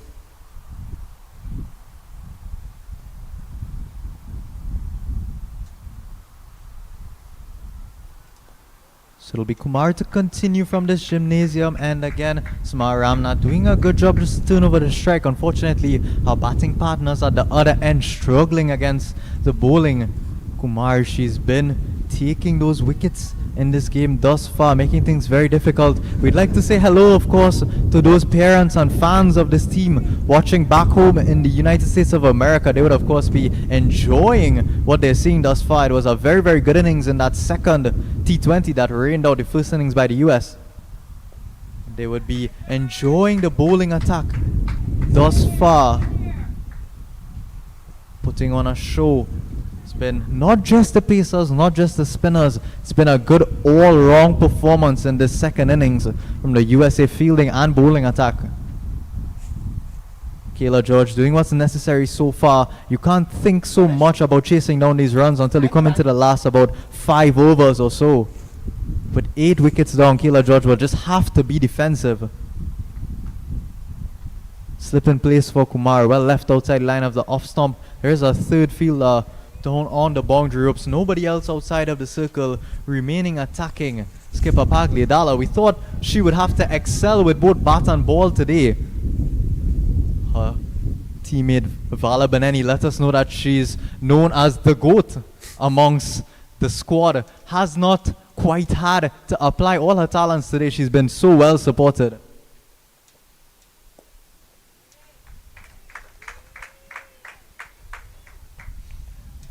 Channeling the excellent talent and potential being shown by all these players.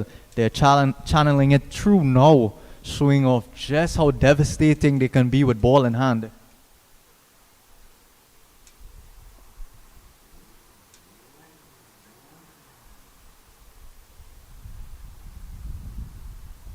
Almost straight down the leg side. Doesn't look too good in the end. Of course, the US are appealing for absolutely everything that they can. Can't fault them. They've been bowling well, hitting the pad a lot. Spoke about, of course, earlier this year, January, the Women's Under-19 World Cup would have been played with the US securing a 4th place position in the group stages, just being knocked out in that second group. First group, West Indies finished 6th out of 6th in that World Cup. And USA women just coming off of what would have been interzonal, interstate and national tournaments across in the United States of America. They've been playing cricket consistently. And as the old saying goes, practice makes perfect. Spoke earlier to the manager of this side. He was known as Mr. Logistics, letting us know exactly how they've been preparing for this tournament as we come to the end of 13 with the score at 41 for 8. They've been traveling all around, now coming to the West Indies to showcase their talents and showcase have they done thus far. Yes, and Kumar continues the good work done by Chopra at that top end. And this will be a double bowling change here as both Chopra and Imadi has finished their overs at this point. So Kumar doing the job that is necessary for the captain. The only problem now for Chetna is that she's only bowled 4 bowlers so far, and she needs another bowler now to come in and bowl. So she's employing a 5th bowler at this point, just in case West Indies bats on into the innings. Yeah, it'll be Alipati to come from this near end, the pavilion end. So adjusting her feel a bit. She comes into the attack, would be looking to pick up those wickets. Only 2 more required for the US. Starts down the leg side, but a really good pace on the delivery. As you can see, that ball is coming through very nicely. Signal out wide, so a bit of a loosener to start off here. Of course, it must be discussed. We can't take away from West Indies. They have so much talent within this under-19 squad. It has not quite panned out for them today. You'd expect with players like Ramnath, Ramtahal, they've been excelling so well domestically and internationally. This one again just outside the line of the off stump, of the leg stump rather, signaled out wide by umpire Laborde. So some extras being given away here. We of course, in the unpredictable nature of the series, have no idea how it's going to pan out. All these extras are going to come back to haunt them in the end, with Ramnath out there. Of course, hopes would remain high. She's done well digging in there thus far. Got some balls to put away. May have missed out a bit, Ramnath, with those just drifting down the line of the leg stump. Need to get as much as possible, as much as they could through these middle overs. Try to get as high as possible before coming down into the last 4 overs if they still have wickets in hand. And then can look to play those big shots around the park. Try to secure. Would be a really hard fought victory. Ramnath getting a bit impatient. She's trying to go after those ones hard. Her head getting in the air a bit. They are there to put away. But it's really hard work for the skipper out there. She'll have the region's hopes resting on her shoulders. Almost single-handedly will have to pull a victory out of the bag here for the West Indies. Again into the pad. Again a delivery that could have potentially been put away. She'll feel as though she missed out, but has to keep her wits about her. Cannot afford to get frustrated and lose her wicket here. Through that leg side, there's only a long on. Barely any protection afforded at all. A short mid-wicket and a backward square. So past that long on fielder, square of that long on fielder, there is a huge gap being afforded to Ramnath, and just straying down the leg side, Alipati. She'll be hoping she can put away one of those, Ramnath.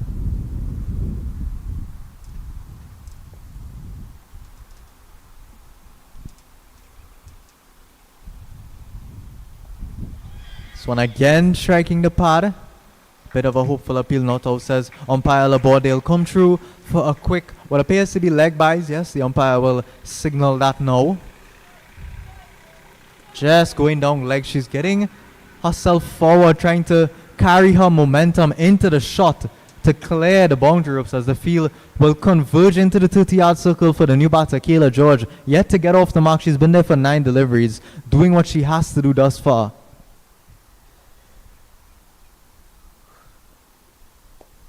It's well played there, just working it off that leg slump. Kayla George unable to get value for that shot, fielded by that short mid-wicket fielder. So one more ball to negotiate here for Kayla George. Hasn't been the greatest, hasn't been the worst over from Alipati. She got away with a few bad balls, of course. Started off her over with those 2 wides.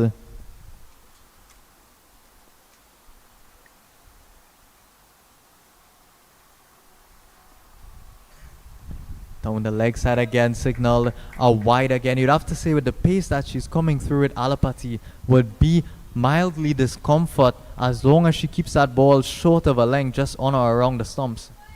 Wicket has not offered much bounce here today, especially for the medium pacers, as Alipati will switch and come a right hand around the wicket to Kayla George for this last delivery. I think we could expect a full delivery aimed in just so around leg stump. It's a bit shorter, just trying to work it. Kayla George not getting value for shots, but she wouldn't mind. Successfully negotiates to the end of that 14 overs with the score at 45 for 8. Yes. Well done to Alapati. She struggled a bit with that over, just pushing a couple wides down the leg. The final ball was bowled round the wicket, so she could get that arm coming across her a little more. But her line was too much on the leg stump, and she struggled to get it outside her off stump. She just bowled her first over at this stage of the innings, so she will get into it in a second over. Hopefully when the captain will allow her to bowl another over. And the captaincy has been excellent to this point.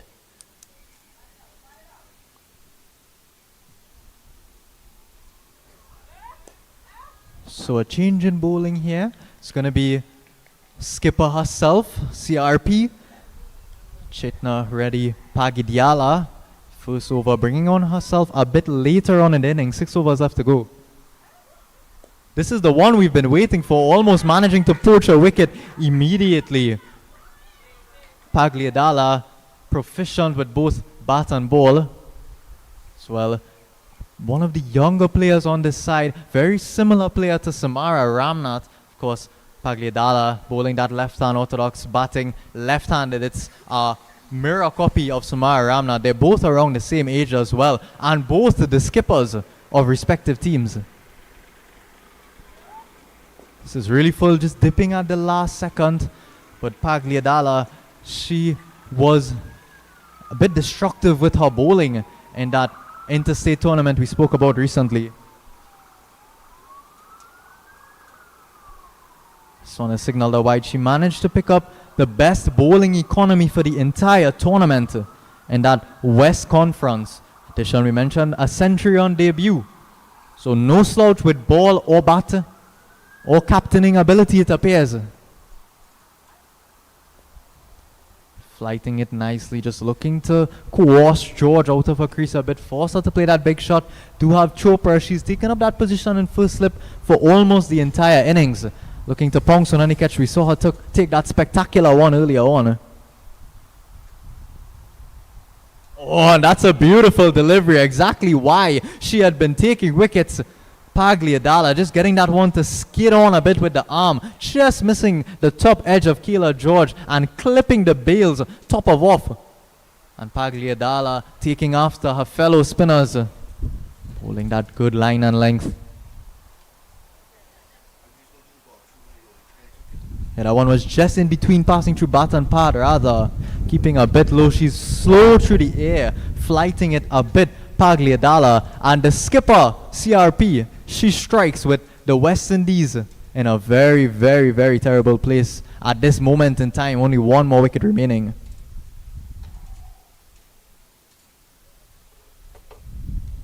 It's an interesting bowling action from Pagliadala. Checks out that she would get that ball to keep a bit low in between bat and pad, just throwing it out around middle and off, letting the ball do its thing on this wicket, which has been very susceptible to spin today. Spinners have seen great joy. Of course, Kumar Madhav coming in early on with that new ball was getting the ball to move around nicely, putting that pressure on the West Indies women. And looking to close out now, Samara Ramnath can do nothing but watch on in despair as one by one the West Indies batting lineup crumbles.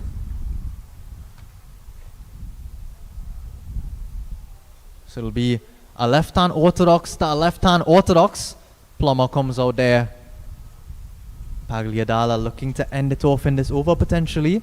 Attacking field being kept. Good delivery, but well fended straight back to the bowler. We'll see the end of a successful over, her first over for Pagliadala.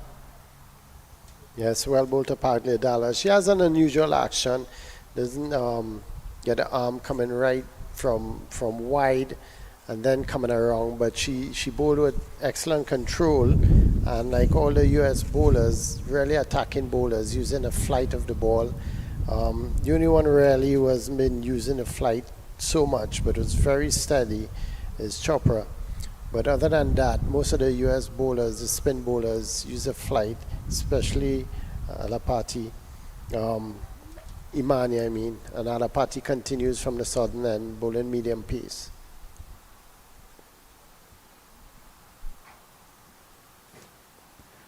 Backing away is Ramnath.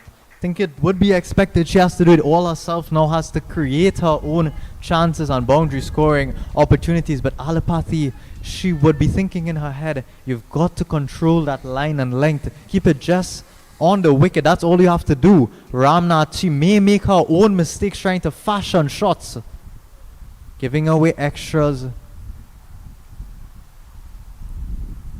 Yep, it's going to be vital runs for the West Indies. They will take them as it comes. That one full and wide outside line of the off stump. Alapati bowling with enough pace, carries all the way through to the boundary. You'd have to say, with wickets in hand, the West Indies women would have been looking very likely to pull out an unexpected win, but only one wicket left in hand. Samara Ramnath has to do it all herself. Of course, the experience that she's garnered thus far, the high level that she has made it to at such a young age, she could be able to do it all herself, but unfortunately her partners at the other end not quite up to the task, as this one is through the air, very well played into the gap. Fielders are converging, but eventually it's timed well enough rather from Samara Ramnath.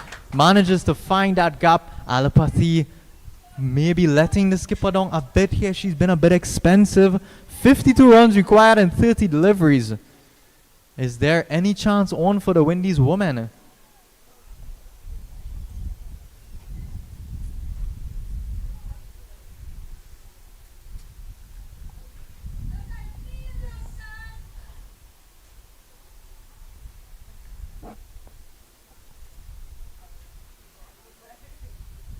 Banging it into the deck a bit now, but this is really well played by Ramnath. Just worked off of her hip. Again will go close to the boundary, but a great piece of tidying up there in the deep will save 2 runs in the end. Ramnath, she's getting into her work here a bit, but do you feel that it's too little too late for West Indies women? Yeah, I mean, with 1 wicket in hand, wouldn't be able to get that, especially with this US bowling, which has been very disciplined. Yeah, Pagliadala seems to recognize that, has spread the field somewhat. Again down the leg side, and again will go through the keeper. They would not want to be giving away these runs. It will run into the boundary ropes, and this is turning out to be a very interesting over in terms of the context of the game. They were motoring along so nicely, the US women on the 19 team, and all of a sudden runs are starting to flow. This pavilion and Samara Ramnath, she'll feel as though if she can stay out there for the entirety remaining of this innings, that she may potentially be able to at least get it close and save the West Indies from somewhat of a routing. As we said, skipper Pagliadala employs now a long on, long off, as well as a sweeper on the offside.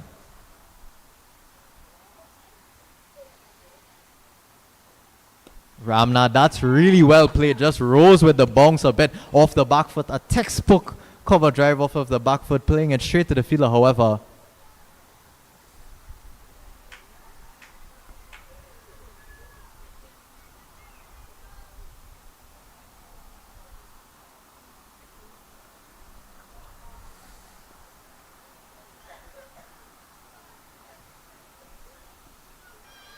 That's one not going to be sent, but there may be a chance for a run out, eventually making it just in time as leg byes is signaled by the umpire. But this just goes to show how much sport has been growing in the USA. Of course, recent FIFA Club World Cup, we're speaking in terms of football, FIFA World Cup, as well as the FIFA Club World Cup, as well as the World Cup.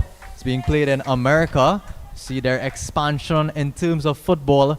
Now we can see the work that's being put in here at the youth women's level. In terms of cricket, it's been an excellent showing. Of course, West Indies have had a reputation for doing well in T20 cricket across both male and female formats, but thus far, USA women have been showing out very, very well.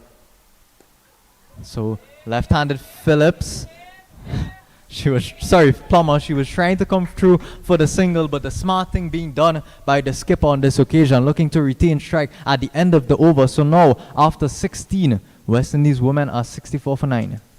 Yes, Alapati struggled with that over, getting a few wides down the leg, and also the keeper missing those wides down the leg as well. So therefore, they got a couple of occasions where they had 5 wides being conceded, with Ganesh not picking up those balls. Very difficult to pick down the leg. So the skipper now comes on to bowl with her left arm orthodox. Batters are getting a bit of water at this point, but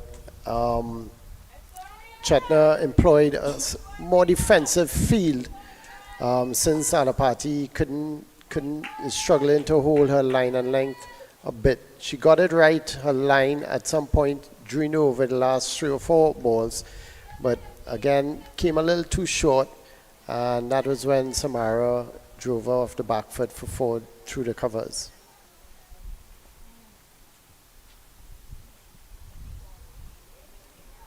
Pagdala to continue, Samara Ramnath advancing, and we've seen some excellent catches out there in the deep.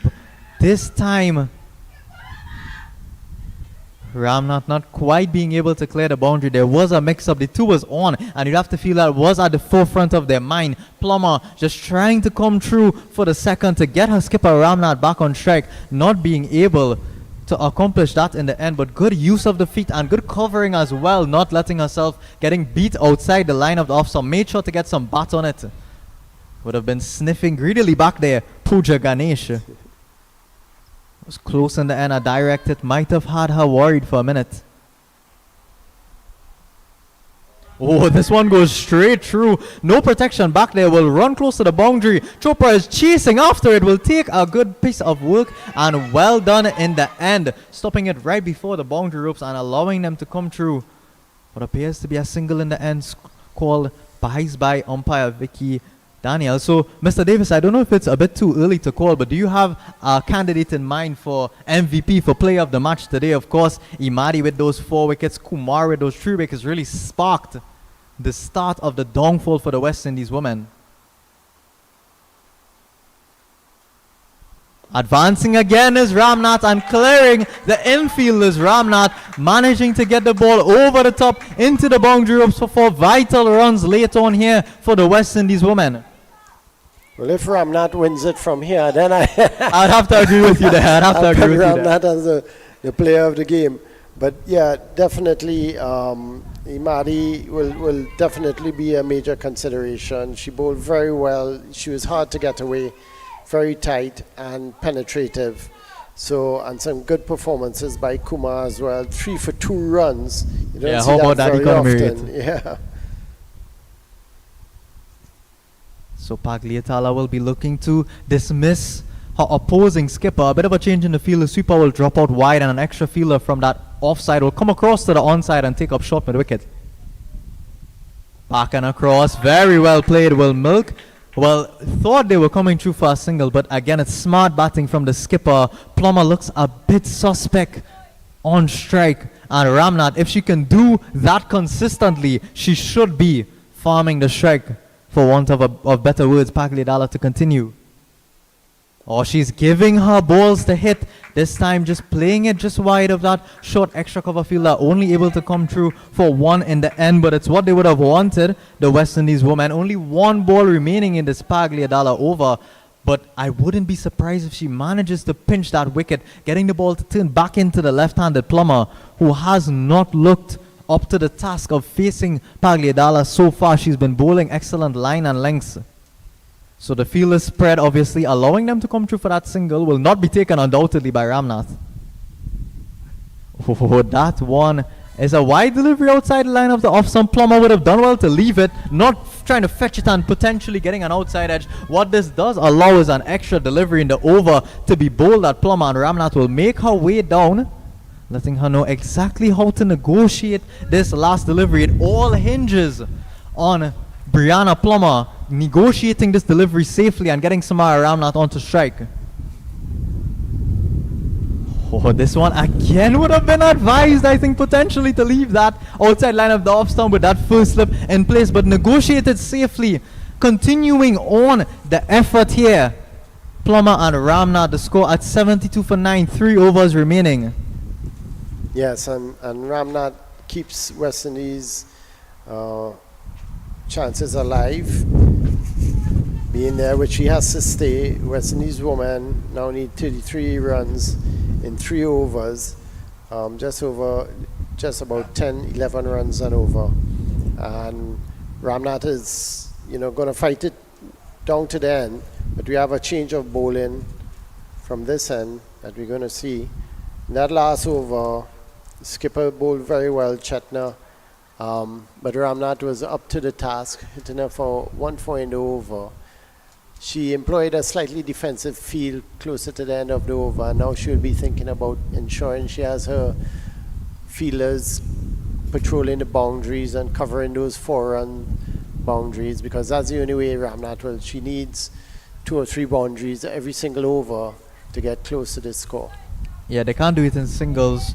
Of course, we're in the era of Nicholas Puran, etc. Those big hitters, as we see Ramnath practicing that reverse sweep. It, of course, is not unheard of. I remember back in my day, I would have gotten some good thundering from my coaches if I happened to pull out a reverse sweep, but it's almost encouraged these days. It shows a new avenue of scoring. So leg spin to continue. Well played by Ramnath. Not coming through for the single in the end. Thought they would have tried to come back for that second quickly, but not chancing the arm on this occasion. So it's Kambalapali. Down the wicket by Ramnath. There is a fielder there. It's going to drop just short, and again not coming through for the single. So some frustration being shown as the score. It continues to add up. Balls deliveries are going. Kambalapali, we haven't needed to see her all game. She was the MVP for the championship, for the team that won the West Championship back in New York, Albany in June. Now being employed again in the air by Ramnath, not being able to clear the infield, going straight to the fielder. So it's been 3 dots. Kambalapali early on. Ramnath not looking to chance getting that couple. Maybe it's a little bit too late now, but you could have to say early on in the over she could have tried to get a 2 in. Wicket wide of the field, again straight to the fielder. Ramnath needs to do something unconventional to break the traditional fielding positions. Needs to get the ball wide of those fielders at long on, long off.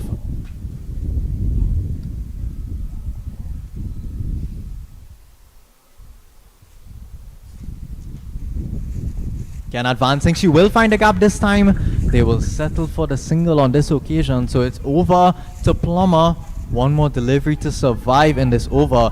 But 2 overs, 33 runs. We could truly be in for a grandstand finish. It seems as though Samara Ramnath, we know that she's truly competent, but she's excelling in terms of sticking it out there and continuing to score runs. I'd have to say, if she's out there with the score under about 15 or so needed in the last over, I would back her to get as close as possible and give us a nail-biting finish here in St. Augustine. Trying to go for that big shot. It's ill-advised, but no harm being done. We saw Plummer trying to go for those big shots. Would be advisable with wickets in hand, but of course, if Plummer goes, that's the end of the innings. So after 18 overs, 2 left, the score is at 73 for 9. Yes, Plummer doesn't understand her role at this point. It's skipper, West Indies skipper, they're just trying to ensure that she faces most of the bowling, and Plummer with just 1 ball to face is still attacking. So that was a pretty decent over. The skipper of the USA team, Chetna, has ensured that she's stifling the West Indies batsers by putting the fielders on the boundary, and she knows that Samara doesn't want to allow Plummer to face too many balls. So she's just stopping the 2s and squeezing the West Indian players from getting close to what they need per over. Therefore now it's pretty difficult at this point to get close to what they need with just 2 overs in hand.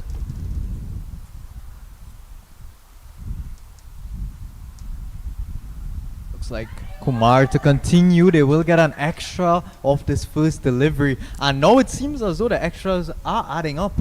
So quite a number of wides being bowled after such an economical start. Yes.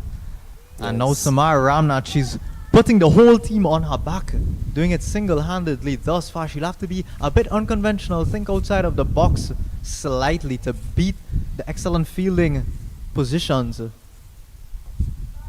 as she does just that on this occasion. Has to go aerial, and it will not result in a run. So a good shot, not quite being able to score off of it. Obviously, Ramnath looking to retain the strike. The only runs that they would take in terms of running between the wickets would be those twos to get her back onto strike. Support continues to pour in from the West Indies dugout. They remain hopeful. Driving aerial, but just short of the fielder. They will come through for a single on this occasion. You feel as though they might have to, and an overthrow will allow this game to get even more interesting as it gets into the boundary rope. It seems as though they completed 2, so they may get 6 runs off of that one delivery. And the US women, we spoke very, very highly of their fielding early on, but of course in the heat we would have to assume a bit of fatigue setting in, a bit of a lack of concentration. And the last person you want to be giving easy runs and gifts to is Samara Ramnath. Yes, and you mentioned wides. They're both 17 wides so far for the innings out of 20 extras. So the wides are counting for a majority of those extras. So the umpire is just having a conversation. Of course, we have the benefit of video replay. You can see exactly if they managed to cross. So they got 1 in. So that second run, having to call in Mr. Davis with his expertise in terms of rules. First run would have counted. The second one not, as the ball would have already gone past the keeper, counting as overthrow. So they would have gotten that boundary in addition to a single. So it's 5 runs added to the scoreboard. Score moves on to 79 for 9. Plummer has to negotiate these deliveries, however. Down the leg side, you'd have to say all Kumar may have to do is just line it up. Plummer employing that horizontal bat face. Any ball that's full on the wicket may have a chance at getting her LBW a clean bowl. Ramnath, of course, turning on her ever-growing experience, letting Plummer know the situation. It's 3 deliveries, however, for Plummer to face to take us into this last over. Oh my goodness, and what a shot! You can hear the cheers from the camp. I'm not quite sure how to describe that shot. Was that a back foot forward defensive? And it seemed as though she played the ball with her face turned backwards. Maybe an intimidation tactic, just looking back at the keeper, letting her know you're not seeing the back of me. Plummer making things interesting here late on. Effective at this point. She kept it out.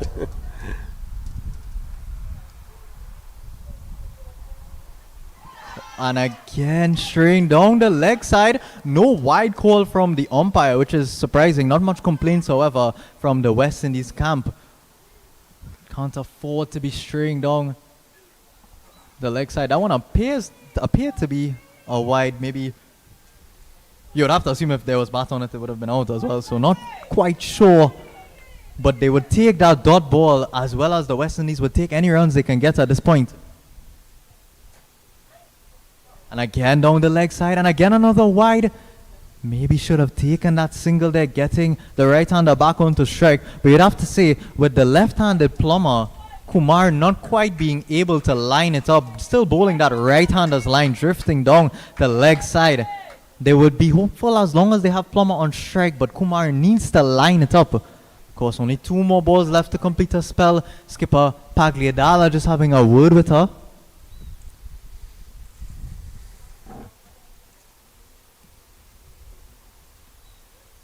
Oh, that's really full, and an appeal. Had to pause. Umpire Danny Ram seems to like to leave us in suspense.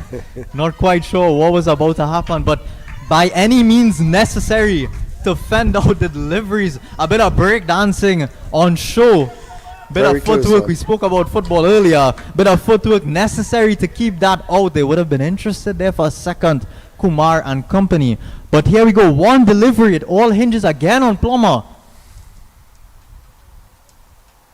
Oh, and there you go, a comeback from Kumar, a bit anticlimactic. You'd have to say, maybe as a neutral, you were rooting for Plummer after she had done such good work to not give away her wicket, and especially as Ramnath fought so valiant out there. She finishes not out 35 of her 44 deliveries, but this will now see the end of a very exciting T20 match. That's all Kumar had to do as we take a look at the replays. Just get it full on the stumps.